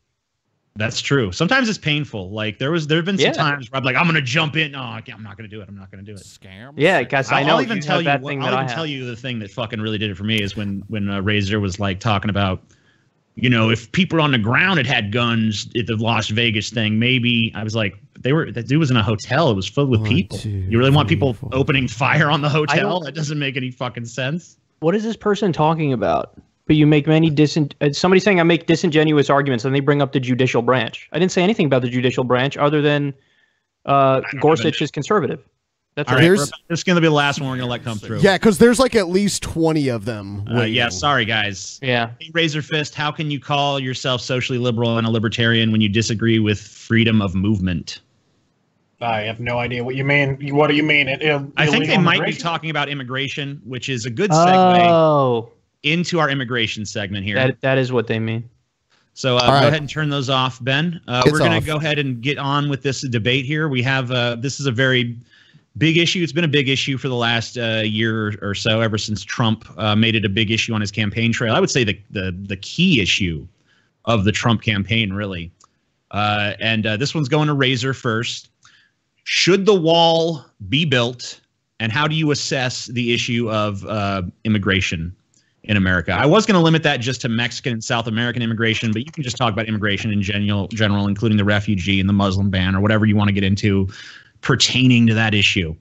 So I'm going to go ahead and hand it off to Razor in 5, 4, 3, 2. Oh, okay. Well, look, I consider the wall kind of immaterial, more of a ceremonial centerpiece that is much less important than the multi-pronged approach to added immigration enforcement in general. And that's just to enforce the laws we already have, mind you. That's not even making any new ones. Like, to me, untrammeled and even misguidedly regulated illegal immigration, a la the DREAM Act or DACA, has over the past half century generated more misery, monetary crises, even outright death across both sides of the border. And here's the part the left don't like to talk about. Both sides of the border is where this occurs. Then any of this kind of poison-palmed largesse that was actually intended to ameliorate the problem to begin with. Look, this is my issue with the progressive position on immigration. They're fully erect to the prospect of throwing money at the problem, but actually rolling up their sleeves and addressing the issue on the ground, like, not so much. Like, hell, even Habitat for Humanity, Jimmy Carter, I'm surprised he hasn't dislocated his own shoulder, patting himself on the back for founding that one. Does the vast majority of his work not in the United States, actually, and in other South American nations, not in Mexico. And the reason why is simple. When you actually kind of plant your ass on a plane and get down there, you realize illegal immigration ain't working out for Mexico any better than it is for us. Like, I don't see how Jimmy Carter could maintain his present position on illegal immigration while standing in front of a shantytown built on, they're building their houses out of fallen down billboards on literal mountains of trash in the feedback loop of misery that his policies objectively help to create. I mean, it's bad enough in the States where according to Pew Research and the Center for Immigration Studies, well over half of all illegal immigrants are on government welfare, and an even higher percentage are on food stamps, all while paying no income tax, mind you, the vast majority of them, because they are usually paid under the table as farm hands, construction workers, and the like. But by all means, like, to bring it back to Mexico and the Mexican side of the border, which is the one no one wants to talk about, the Mexican government is corrupt. Period. You don't have drug cartels putting out hits on police chiefs and even mayors and actually carrying out the hits without anything resembling reprisal, without someone being on the take. Mexico requires either a revolution or a reform so radical it could easily be mistaken for one, which is why endlessly corrupt Mexican politicians like the avowed never-Trumper Vicente Fox have continually used the border with Mexico as a kind of political pressure release valve. In any country that bordered one that, unlike us, actually enforced its immigration law, it would have happened already, because every assassination, every warehouse, that turns up with dismembered torsos of civilians who spoke out against the Zetas or some other cartel, the pressure would build and build, and eventually it would just explode. But with the happy relationship between corrupt Mexican officials and previous administrations, both Republican and Democrat for the record, every time that pressure would build, every time a mass hanging would be orchestrated to terrify a local populace into submission, instead of building that pressure, they just pop the lid on that U.S.-Mexico border, and like steam escaping from a chamber pot, revolution was immediately averted. Or reform. Again, that's the preferable one. If the left, as they so often love to do, want to make it a humanitarian issue, I say by all means, let's make it a humanitarian issue. Because for every one family that's able to escape the crushing cartel violence and live in, let's be honest, an elevated form of poverty as an under-the-table wage slave in the United States, how many families lacking the means to depart have to remain in Mexico in mounting violence and instability? And how much does each illegal immigration deepen the omnipresent misery? I've been there. I volunteered. The left are absolutely right. They're amazing and generous, hardworking people. When I went there in 2001, there was violence in the streets. Fast forward to 2017, there's violence everywhere. City Hall, assassinated policemen, politicians, police chiefs. A half century of unchecked illegal immigration helped ensure that will never change. If you voted for Obama, if you voted for Bush, Clinton, Reagan, pat yourself on the back. You kind of helped that to happen. If you want to help Mexico, you have to stop playing kingmaker. You have to stop confusing the government with a philanthropic organization, enforce the laws that are already on the books, slam shut the border for a bit, and let Mexico turn themselves. I'm sorry, am I running afoul of the time limit? No, 30 seconds. You got it. Okay.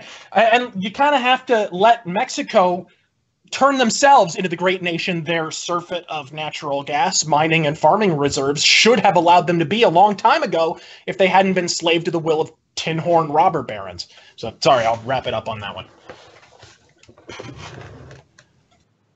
Kyle, same question.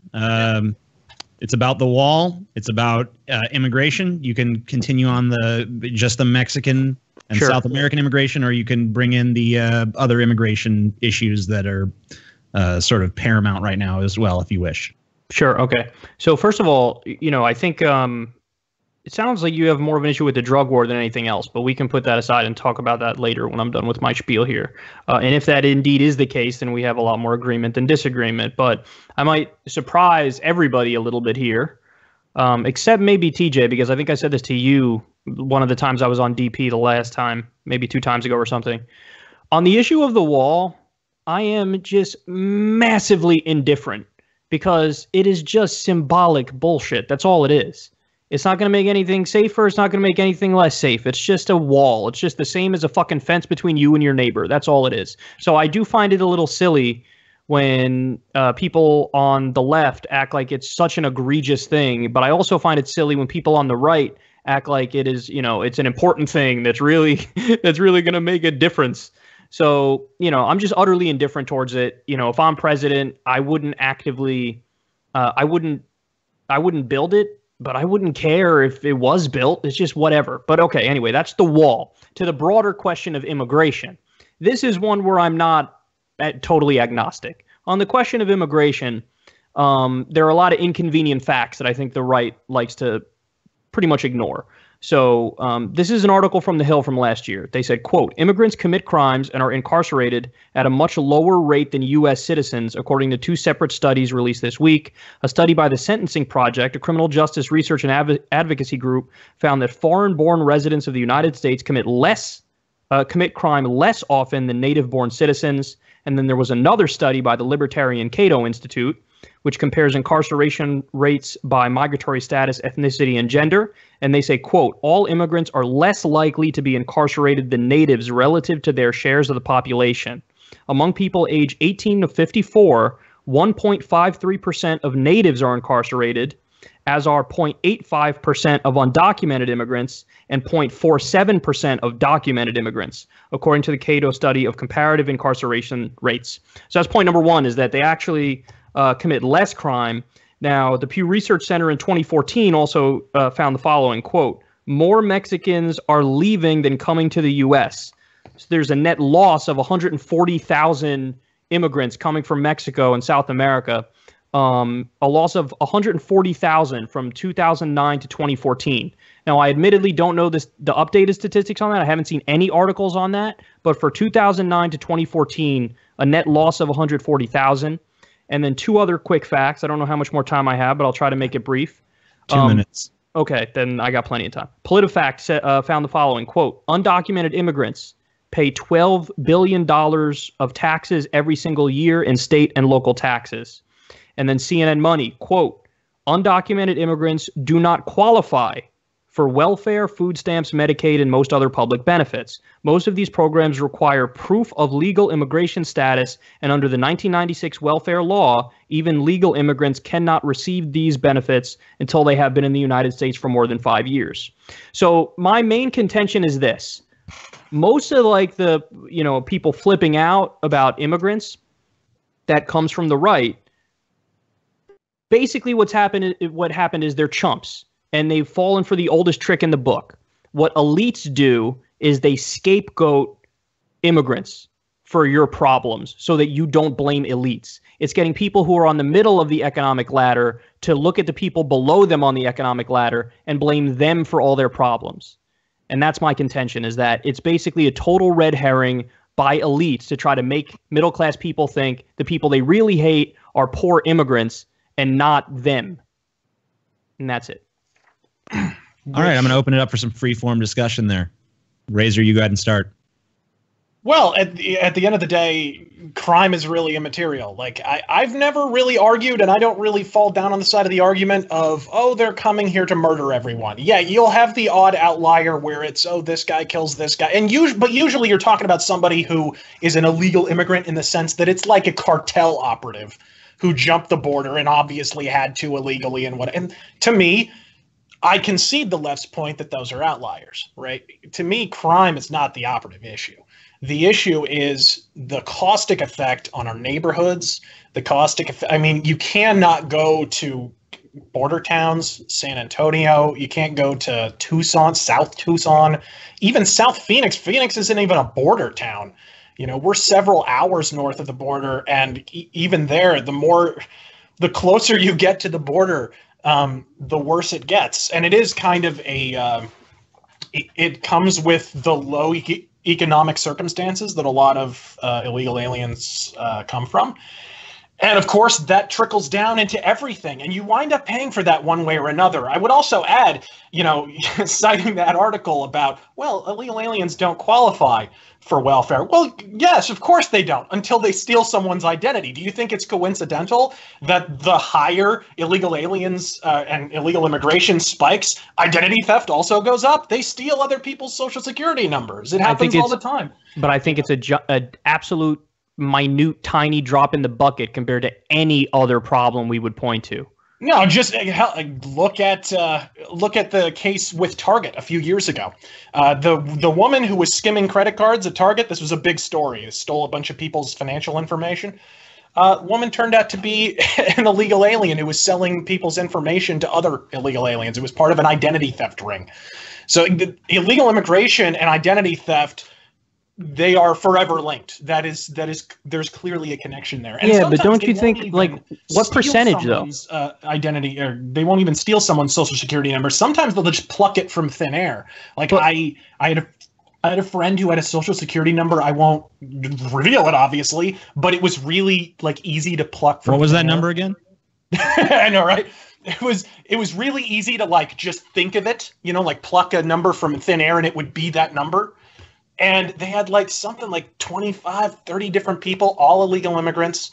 And they were all using their social security number. You know, I don't already invested in welfare. They'd already invested in food stamps. But what percentage? This is like we're discussing a non-problem because 99 point however many percent of undocumented immigrants are literally here to try to make a better life for themselves and their families. No, and I agree that's their core motivation. But in order to actually invest in regular government services, sometimes to do basic things, they have to have some kind of documentation. And so they wind up going to these identity theft rings or, you know, getting in touch with someone who has... You're almost making a case for amnesty, though, because the solution to that would be amnesty. Well, it would be if at the end of the day that wasn't going to hurt our neighborhoods even more. Because this, again, I don't know what that means. What does that mean when you say it hurts our neighborhoods? I genuinely don't know what that means. If you said crime's not an issue, you said that. Well, look, you're talking to someone who grew up in South Phoenix. I witnessed there was a freeway being completed when I was growing up that connected us sort of circuitously to Tucson, and when that was completed, within 4 years, the neighborhood went completely downhill. It got to the point where the woman across the street, behaving kind of oddly, we wind up moving, right? Because it got so bad. There were literal like standoffs with police with the woman across the street. We finally go, and we're watching the news one day in the new neighborhood, and the woman's been gassed out of her house after a standoff with police. Turned out she was running drugs and illegal aliens across the border. Okay, but again, so this goes back to the main point that we agree on, though, which is the problem is the drug war. It's not the undocumented immigration. But this person was running illegal immigrants as well. So you're kind of cherry picking which one you say is wrong. She had an entire, they actually did an entire multi-part news special on it where they went through her house and saw all the compartments where the illegals would hole up and so forth. It goes hand in hand.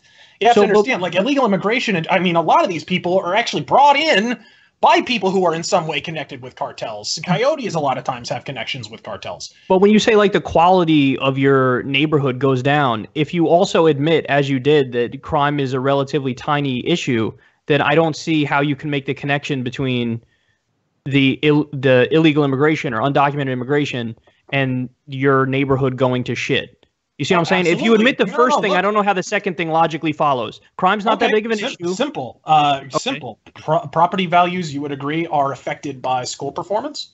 Yeah, but property value, that they make that argument with homeless people too. Like, oh, you're not allowed to feed homeless people here because property value. Okay, and that's lovely, but that has those people need to fucking eat. That's lovely, but that's ultimately immaterial to the argument. If no, it's the not. quality It's exactly of schools, material to it. No, look, if the quality of schools affects property values, if it affects everything around it, you're winding up integrating, or rather not integrating, an entire segment of the population that has English as a second language, if they have it as a language at all.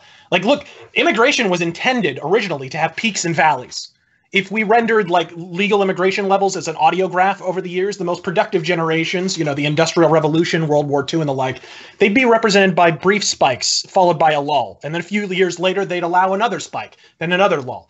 Instead, ever since the enactment of Ted Kennedy's Immigration Act of the 1960s, like it's been one long perpetual Black Sabbath being produced by Rick Rubin audio spike, you know, that hasn't calmed one iota in the intervening decades. The operative logic was that they were supposed to be giving each generation of immigrants time to coalesce, to integrate, in lieu of just throwing 9 tetrillion disparate ingredients into a fondue pot and pretending we just made chili. You know what I mean? Like, if you want to solve an awful lot of ethnic tension, I think hamstringing or overturning the 1965 Immigration Act is probably step uno. You need to give these populations time to integrate, and then you need to throw open the borders again, and then shut them for a while. Okay, so first of all, can we talk about the refugee and the travel ban stuff a little bit? I'll bring that up. I'll bring that up in a second. But to address your point, is integration preferable to having immigrants come in the country and then them living in segregated pockets? I 100% agree with you that integration is preferable to people living in segregated pockets. But there's still a broader problem, though, with the economic argument that you're making, because fundamentally, when you bring up the property value and shit, that's a fundamental economic argument. And the problem with that is Alabama actually implemented the toughest immigration law in the U.S. in, I think it was 2010 or 2011. And what happened is it was on the books for, I think, 7 months. And then they said, fuck this, we got to get rid of it, because their economy suffered gigantically. In fact, there were all these issues where, because they had to like check everybody's papers when they pulled them over, and it was very draconian, and it was basically a version of self-deportation where they make the conditions so shitty for undocumented immigrants that they want to leave. And what happened is first of all, they pissed off the business community, because there were some immigrants who were business owners who were trying to open plants there, and they gave them a hard time, and that was a problem. But then furthermore, all the farming that goes on, all the industrial work, they found that you didn't have people to replace the undocumented immigrants. So they had this really, really strict anti-immigration law, and then they got rid of it, and they were like, we can't have that because it fucks up our economy. So I think the net benefits of having immigrants is so much more than the negatives. And then to address what TJ wants us to talk about here, the travel ban, it just strikes me, it's a non-issue because we already have sufficient laws. So for example, when it comes to refugees, okay, we take relatively so few refugees compared to the rest of the modern world. Now, I don't necessarily disagree with that. I think it's not a bigoted conversation to say, hey, how many refugees should we take? Like, there's a line, like, how many should we take? How many can we handle? You know, like, how is this workable? But the refugees we take, literally over 80% of them that come from the Middle East, and I think in this case specifically Syria, are women and children. So you're not talking about something that's a security risk. And then furthermore, I love how Trump always said during the campaign, extreme vetting, we have to do extreme vetting, extreme. But here's the problem with that. Hey, asshole, we already fucking do it. The U.S. has the most rigorous, strict vetting process in existence in the modern world. We have multiple different government agencies involved. We have something called biometric screening. They go through government records from other fucking countries. I mean, we're talking about, it takes on average about a year before a refugee gets into this country. So basically the point is, we already have extreme vetting, and the people who we're letting in are overwhelmingly women and children. So the idea of like doing a Trump style, like he said on the campaign trail, a total and complete shutdown of Muslims, that's just stupid. Like, you're just an idiot if you make that point. Razor. We're talking about a situation born from something that is just momentary necessity. The refugee crisis is just that. It's a crisis. If it's ephemeral, then who really cares? If you're momentarily reducing the amount of Middle Eastern immigration, he's just taking the same privilege people like every president throughout history took. Like I said, there used to be peaks and valleys in immigration. I do not see the problem with saying, hey, there's a lot of crap going on in this region of the world. Maybe we don't want to bring in that many people from over there, especially when they're places where we're bombing. It's not terribly wise to bomb the ever-living shit out of Syria and then say, hey, let's take in a bunch of Syria's population. A lot of, even the vast majority of them don't have the same kind of culture, the same religion, beliefs, social beliefs, and so forth already. That's already a fairly insurmountable hurdle. And now we've just dropped drone strikes on their heads as well. That's not exactly a recipe for civic harmony. Even given what I told you here, that it's 80% women and children, and that they have to wait a year on average before they get in here, and that there's rigorous background checks, even then you say people who are starving in the middle of a fucking civil war, we shouldn't let in to give a chance at a better life? Have you seen some of the live footage of the women and children on the borders of France and Germany? No. That's a bullshit argument, because we're not France. We're not France. We're not Europe. They have much weaker immigration, and you could say they're wrong for that, and I'd agree with you. I just told you ours is a rigorous system. So the question is, with the system we have in place right now, is it wrong to say, hey, you know what, maybe some people from Syria... Look, to agree with your premise, we have to agree that it's rigorous, and you have yet to establish that fact. No, but it is a fact, and I described it. You could reject it, but you would be incorrect in rejecting it. You would be factually wrong. No. If your argument is that our immigration system is rigorous because people have to wait a refugee while, vetting system. I said refugee vetting system. okay, what does it entail? I just told you, multiple different government agencies are involved. They do biometric screening. You have it's a year on average before they can get in here. It's very rigorous. There is no Ellis Island. Like, it's not even as rigorous as Ellis Island. So, in other words, you're just going to deny the fact I said by I being absolutely deny that it is difficult to emigrate here. I would, again, however, you're changing the conversation. I said refugee vetting. You keep saying immigration. I'm not saying immigration. I'm saying refugee vetting. Well, especially when, for example, if it took over a year, the Syrian refugee crisis has been going on around that about that long in Europe. Obama, I know, but we've been taking in refugees that long. Obama put those refugees on the fast track to coming here, so clearly he didn't take a year. Okay, you are playing quick and loose with the facts. So first of all, Europe, you're right. Europe has a refugee crisis. They have a refugee crisis because they don't have the same kind of rigorous vetting system that we have here. We do have that system. The debate that we're having as to how many refugees to let in, it ranges between 0 and at the very most 100,000, but most liberals are for 50,000.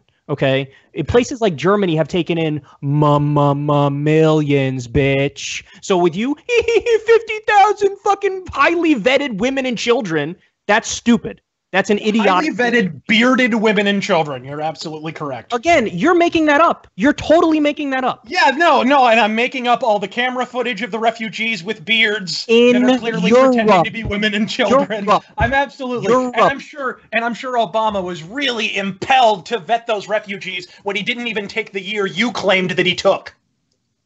Because he absolutely shipped in several thousand refugees. If he was taking a year, he didn't even have a year to vet them. So where did that come from?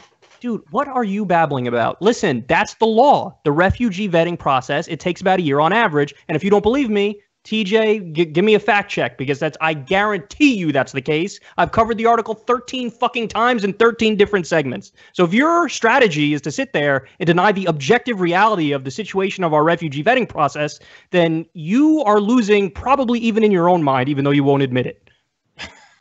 Oh, okay. Well, here's the thing. Your metric was we wait a year to vet them, correct? No, it's not waiting a year to vet them. It's the process of vetting them takes a year. Exactly. So if we are vetting them properly, then we shouldn't have seen these refugees until now, correct? Because it's a year later. Dude. Do I have to explain the concept of time to you? What are you saying? You sound ridiculous. I don't even understand what you're saying. You're saying because I saw a fucking video of people coming over on a boat and it hadn't even been a year since that was... Dude, that law, the extreme vetting that Trump wants so dearly, that's been the law since like 2010 or something. It's been for a long time. Has been the law, and I don't understand. Look, his idea of what extreme vetting is fairly vague and amorphous. Anyways, he hasn't even spelled out exactly what it is. So he had a total and complete shutdown of Muslims. Now, of course, he's had to back off that because he's run into constitutional problems with that. But that was his idea on the campaign trail: a quote total and complete shutdown of Muslims. No, a quote, total and complete shutdown of immigration from the Middle East, from countries, namely, that we're bombing. Of Muslims. He said Muslims. In the speech, he said Muslims. A total and complete shutdown of Muslims. See, I just don't understand how you can cherry pick that when on other occasions he said Middle East. Him. No, exactly, and so am I. Here's the thing. So am I. You're going to make me pull up his website and read you the quote. And then you're still going to go, yeah, but on another time he said this. Because that's my entire point. He said two different things. I just said at the beginning of this entire debate that Trump can be amorphous on his positions, did I not? Right. He can be a contradictory hypocrite is another way of saying that. That's true. So in other words, he's a politician, which you would defend if there was a D next to his name. Right. Actually, that is completely preposterous because I spent the entire fucking primary and general election shitting on Hillary Clinton. So you should probably learn a thing or two about my show before you say such ridiculous things. That was not. Look, that was not. I knew this. I knew this one was going to be gold, dude. I knew this was the fact that he thinks I'm a defender of any Democrat when I literally co-founded an organization to primary the Democratic Party is like. By the way, Kyle, you've twice made you twice tried to get me to fact check This is kind of the first debate we've done in a while. In the future, I will have a fact checker on standby. Well, I didn't arrange for that this time, so I'm sorry. I can tweet out the articles. I remember the first. People will have to be their own fact checkers on this one. I'll tweet them out when this is over. I remember the one I brought up was about the refugee vetting. I don't remember the other thing I said I wanted a fact check on though. Neither do I. Sorry. I just pulled up the government website for this, and it says the total processing time varies depending on the applicant's location and other circumstances, but the average time from the initial UNHCR referral to arrival as a refugee in the United States is about 18 to 24 months. So that's longer than a year. Yeah.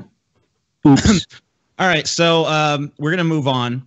I don't think we need to actually do – I was going to do something about the Electoral College, but who honestly gives a shit? I think we're just going to move on to the single-payer issue. Do you support single-payer what the fuck's wrong with me? Single-payer healthcare system. We're going to start with Kyle on that one. Give you 5 minutes. Shocker. Everybody in the audience is going to be completely stunned to find out I do. All right, so let me run through my arguments, and then we'll let him say silly things. According to a brand new poll, this came out this month, Associated Press NORC poll from this year, 62% of Americans support Medicare for all. There's even a poll where there's more Republicans that support Medicare for all than don't. Now, Medicare for all, one of the first things Republicans say when they talk against it is it's too expensive, we can't afford it. Too expensive, can't afford it. Too expensive, can't afford it. You know what? It is expensive. It costs over 10 years, it will cost $32 trillion. That's a lot of money. But here's the problem. If we didn't do Medicare for all, the cost of our private healthcare system over that same time period would be $49 trillion. So that is a net savings of $17 trillion. Private insurance companies, when it comes to them, about 80% of your premium money, and this is their numbers, 80% of your premium money goes to actual medical care. 20% goes to overhead costs. Now, when you look at Medicare, 94% of your money that you pay into it goes to actual medical care. Just 6% goes to overhead costs. So it's significantly more efficient. Now, when you look at the studies on healthcare systems around the world, according to the World Health Organization, this is a study from 2000. So if somebody were to say it's outdated, they would be correct. But France was number 1 in the world in the year 2000. The United States was ranked number 37. We spend about 16% of our GDP on healthcare. Other modern nations spend about half of that, and they cover everybody. We spend double what they spend, and we still have at least 30 million people who are uninsured. And remember how I said the World Health Organization study was outdated? I have the newer one here. This one was done by the Commonwealth Fund, and they ranked the top systems in the modern world. Number 1, UK. 2, Australia. Netherlands, Norway, New Zealand, Sweden, Switzerland, Germany, Canada, France, and the very worst in the modern world when it comes to healthcare, United States. And then final point I'll make on this is medical bankruptcies. The United States has hundreds of thousands of medical bankruptcies every single year. Go to Canada, mention the word medical, and then the word bankruptcy, and they will laugh at you and go, that's not a thing, that doesn't exist here. People don't go broke because they have medical bills. That's not a thing in Canada. That's not a thing in Norway. That's not a thing in Denmark. That's not a thing in Iceland. That's not a thing in Sweden. We have hundreds of thousands of those in the United States. And with that, I'm done. Razor, take it away. Yeah, look, it isn't universal healthcare I have an issue with. It's kind of the monolithic authoritarian ham-beast government has to transmogrify into in order to accommodate single-payer healthcare that I personally take issue with. Like I've always kind of lived by the credo of a government large enough to give you everything you could ever want also has to be large enough to take everything away that you will ever have. And history kind of absolves that viewpoint of lapsing into mere paranoia, because when you give the government a proverbial inch, they will seize the mile by force if necessary. That's just how it is. As I already stipulated, and I stand by it, government is at the end of the day force. It's the threat of force, if nothing else. I mean, by all means, let's look at the left's land of milk and honey, Canada, where government-subsidized healthcare is so indescribably utopian that they had to put an amendment on a law that makes it actionably illegal to obtain your own healthcare through private means. I mean, like I don't agree with that for the record. And waiting times, incumbent waiting times have increased in 2013, as I said, in Canada across all 12 major medical disciplines, all of them. Waiting times increased from nearly 10 weeks to 18 and a half weeks. So look, there's no such thing as a perfect healthcare where you're always going to get healthcare in any instance. Canada, whatever. This isn't me bashing Canadian healthcare for not taking care of people, because either way, you're never going to have the amount of care you actually want. But it is a value judgment. Are you going to prefer to pay more and get it quicker? Or are you going to pay in your time and waiting?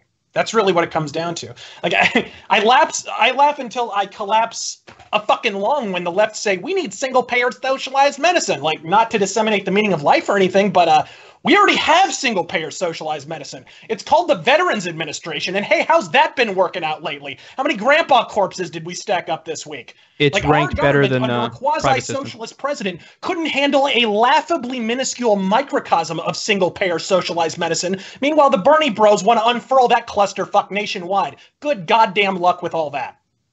What's the most popular healthcare system in the U.S.? Hold on, does that conclude your time, Razor? Yeah, I got it. I'm good. What's the most popular healthcare system in the U.S.? Probably single-payer healthcare, because they've been sold a bill of goods. It's Medicare. What's Medicare? Single-payer healthcare. I rest my case. Well, and that's the thing. We allow our citizens to actually buy our own care. In Canada, that's not allowed. No, okay. I don't agree with that. I think you should be able to buy supplemental private insurance if you so choose, but there should be a Medicare for all system. That's the baseline. But yeah, and that's the thing. Like, it's great in Canada. Like, if you want to replace a pair of glasses, like, yeah, it costs nothing. In some cases, you get what you pay for. But like I said, with all socialist legislation, it kind of comes with additional regulations and outright strictures on personal liberty. That, you know, the Canadian people, they had to make a value judgment. They made it, but those personal liberties are never going to come back. Once the government takes authority, they never give it back. But you do know there are different kinds of single-payer systems, right? Like the UK. Absolutely. No. Every single-payer system is not the same. Right. And there are many single-payer countries where you can get supplemental private insurance if you want. Yeah, absolutely. Yeah. Unfortunately, in a lot of cases, that's not true. And, you know, like I said, if Canada is your land of milk and honey, then by all means, let's look at Canada. That's what it's like. You know, there are people who, in a lot of cases, in more severe cases particularly, have to relocate, not necessarily even to the United States, but somewhere else to get their extremely expensive procedures done. Or if they feel like the system is kind of grinding its wheels, if they want to get something taken care of in a timely fashion, they have to go somewhere else, you know? Well, I already kind of provided an anecdotal example earlier, but you know. Yeah, we don't need to go over that again. But I will, you know, I also mentioned the point that, yes, everybody rations care. It's a matter of how you prioritize your rationing. They do it based on need. We do it based on the size of your wallet. So yes. They do it based on need and time. They do. That's how they do it. They do it based on need. That's exactly how they prioritize. Yeah, and that manifests itself in waiting times is what I mean. And we have waiting times here too. That's my point. If you're not rich, yes, you're going to have waiting times. You won't have a waiting time if you're rich because we do wallet biopsies. We ration care based on how rich you are. So it's a matter of how you want to ration care. Yeah, I think it's more logical to ration it based on need. Issue with is rich, like really, like I was not covered for a while because with the profound goat fuck that was Obamacare, I didn't know the first place to start in getting healthcare because it was such a circuitous mire. So for a while I was not covered. So when I went to the doctor, I just paid out of pocket. It's like $90 for a general care practitioner. Where is this like prohibitively expensive thing coming from? I mean, anyone with a basic job, anytime you have to go to the hospital, that's when it happens. And a general practitioner is cheap. Going to a hospital, even for something like a broken arm or something. I'm sorry, I'm not even supposed to be involved. What am I even doing? That's all right. I have no more to say on this anyway. So. Okay, so we have some user submitted questions that Ben has collected, and we're going to put forth some of those, and then this is pretty much wrapped up after that. All right, so I'll just start from the top of the list here. Here's okay. So the first question is: should all drugs be legalized? Is that for me? That's for either one of you that want. That's for both of you. Okay. Whoever wants to take it. I personally think they should be legal, taxed, and regulated. Now, a lot hinges on that last word, regulated. Like, how do you regulate it? There's a lot of gray area in how exactly you regulate it. But yes, I do think drugs should be legal, taxed, and regulated. I think you have to be careful of the violent drugs or the drugs that can tend to. I assume that's what you're referring to, like bath salts or the like, where people wind up eating other people's faces or whatnot. Right. I wouldn't have easily available bath salts or crystal meth. But I would have, other amphetamines that you could buy that aren't going to give you that kind of a fucking high, but you're going to get an amphetamine high. Sure. Yeah. I kind of almost prefer to have the, where like Colorado is a legal area and whatnot. And if you aren't predisposed to live in an area where it's legal, you can kind of live there too. So you kind of have a choice of where you want to be. I see some merit in that as well, but I agree generally, legalization doesn't particularly bother me. Again, I approach it from. I feel too like if the people who are like shit like bath salts, people do that shit because they're just desperate for a high. I feel like if there's better drugs available. Oh yeah, I agree. Just like what was that other stuff? Spice, like the fake weed. Yeah, people the fake were dying. weed. Like, they're obviously getting fake weed because they couldn't get like regular weed. Yeah. So I mean, and that shit was way worse than weed. Oh, so way worse. Ben, next question. I already know Razorfist's answer to this question. Would Hillary have been a better president than Trump?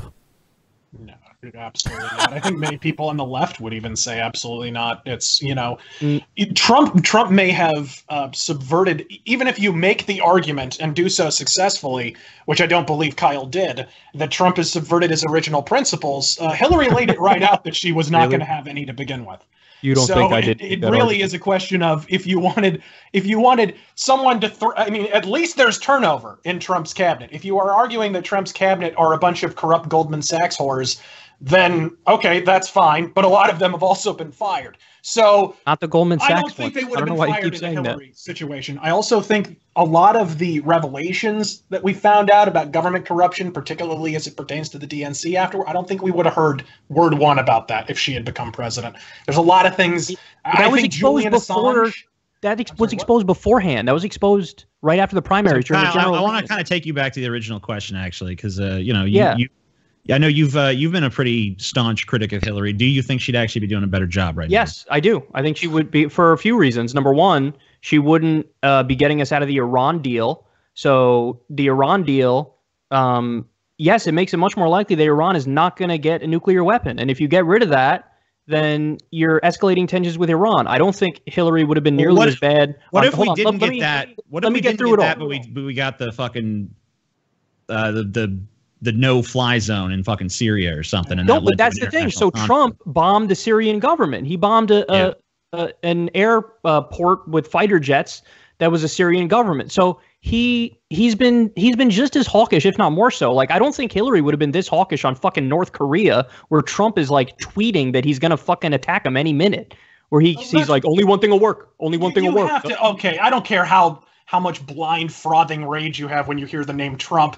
You can't argue there was a clear provocation in Kim Jong-un launching a missile over Japan. They are our allies at the end of the day. I think Hillary would have responded as well. I'm sorry. In that situation, he cannot be launching missiles over Japan. Every other president was smart enough to know that when fuckface McDictator fat boy over there starts yapping his trap, you shut the fuck up and let him blow his steam off, and that's it.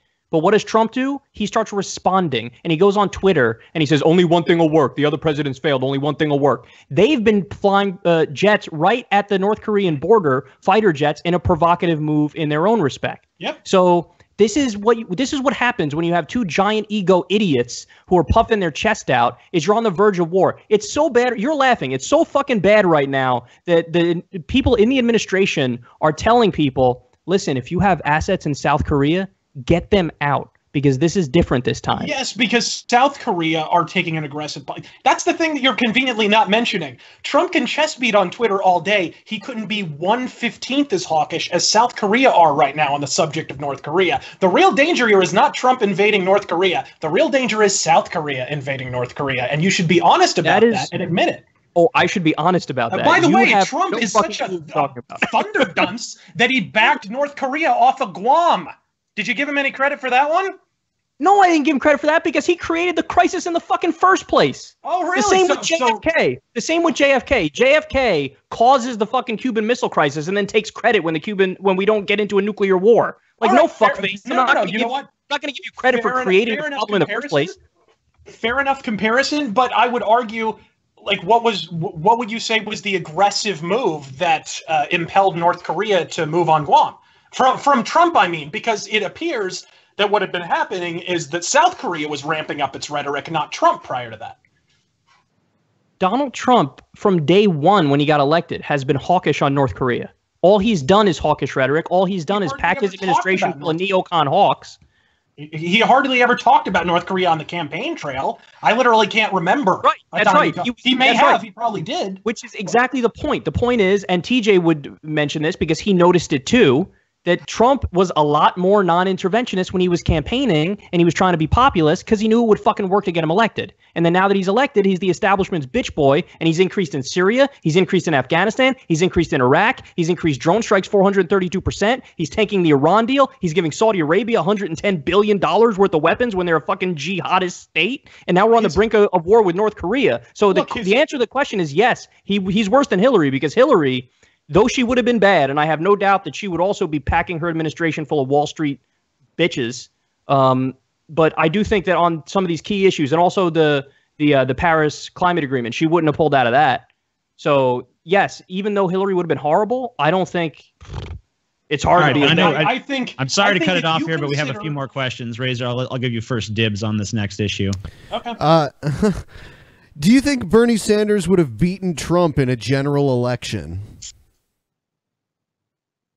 You know, I'm sorry. Yeah, I would say he had a better chance than Hillary, but I'll say this. I think people saying that Bernie Sanders could have beaten Trump are kind of ignoring that Trump displayed an ability to change when he had to.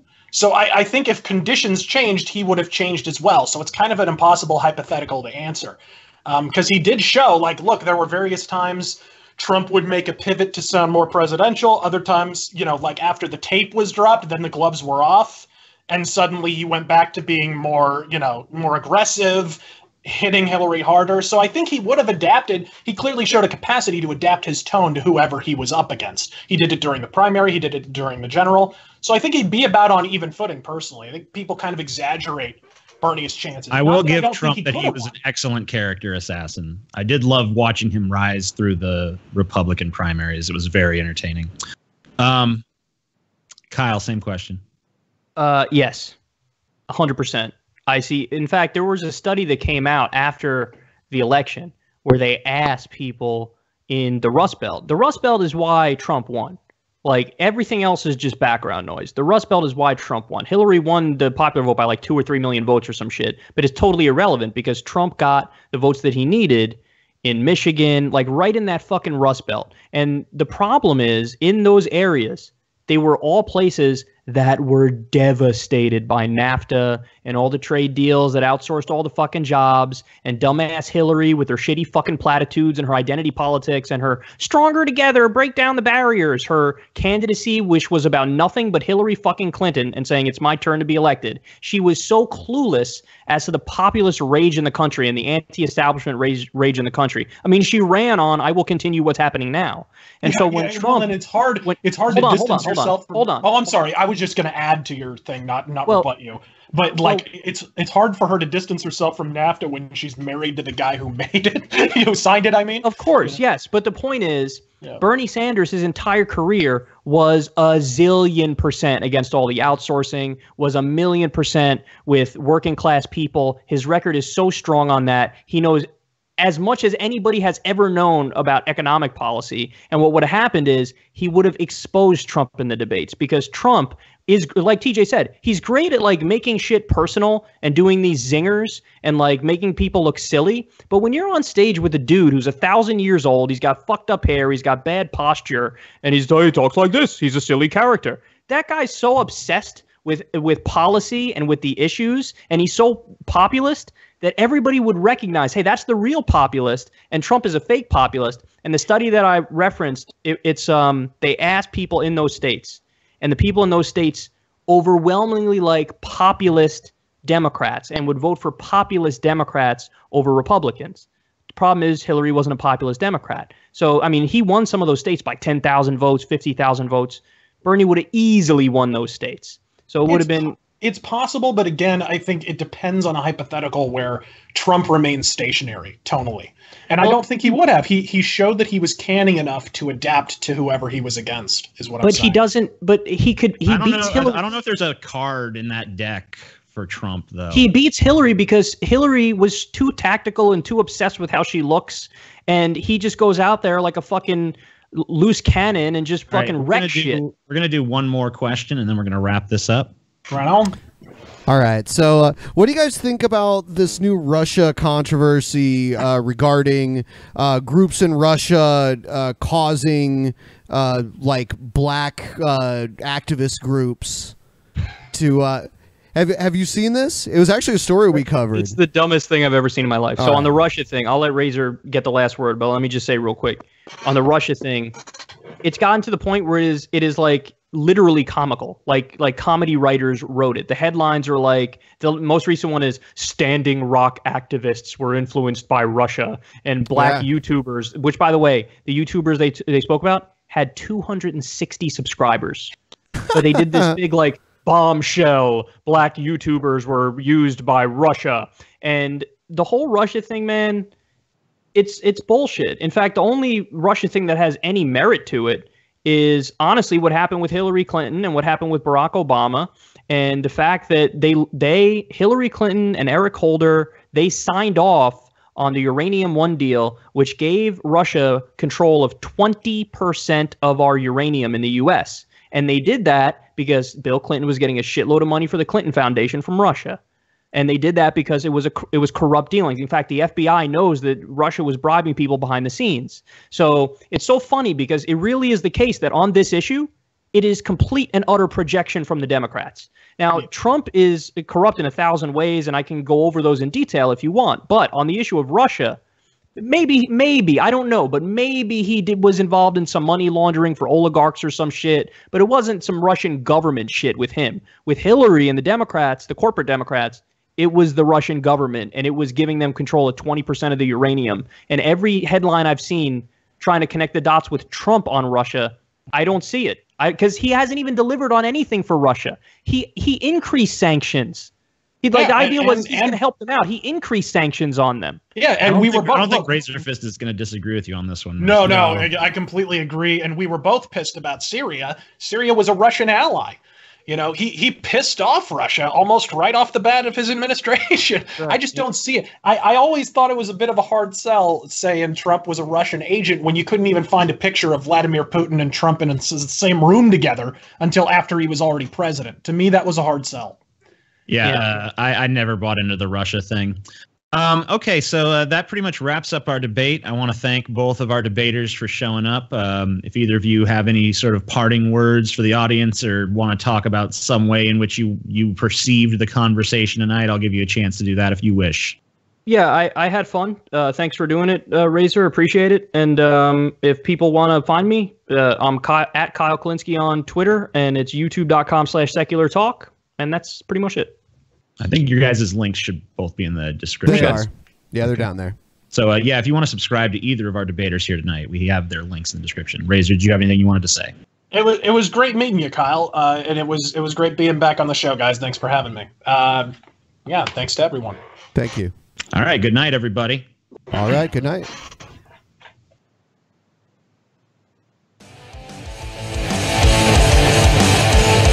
That was fun.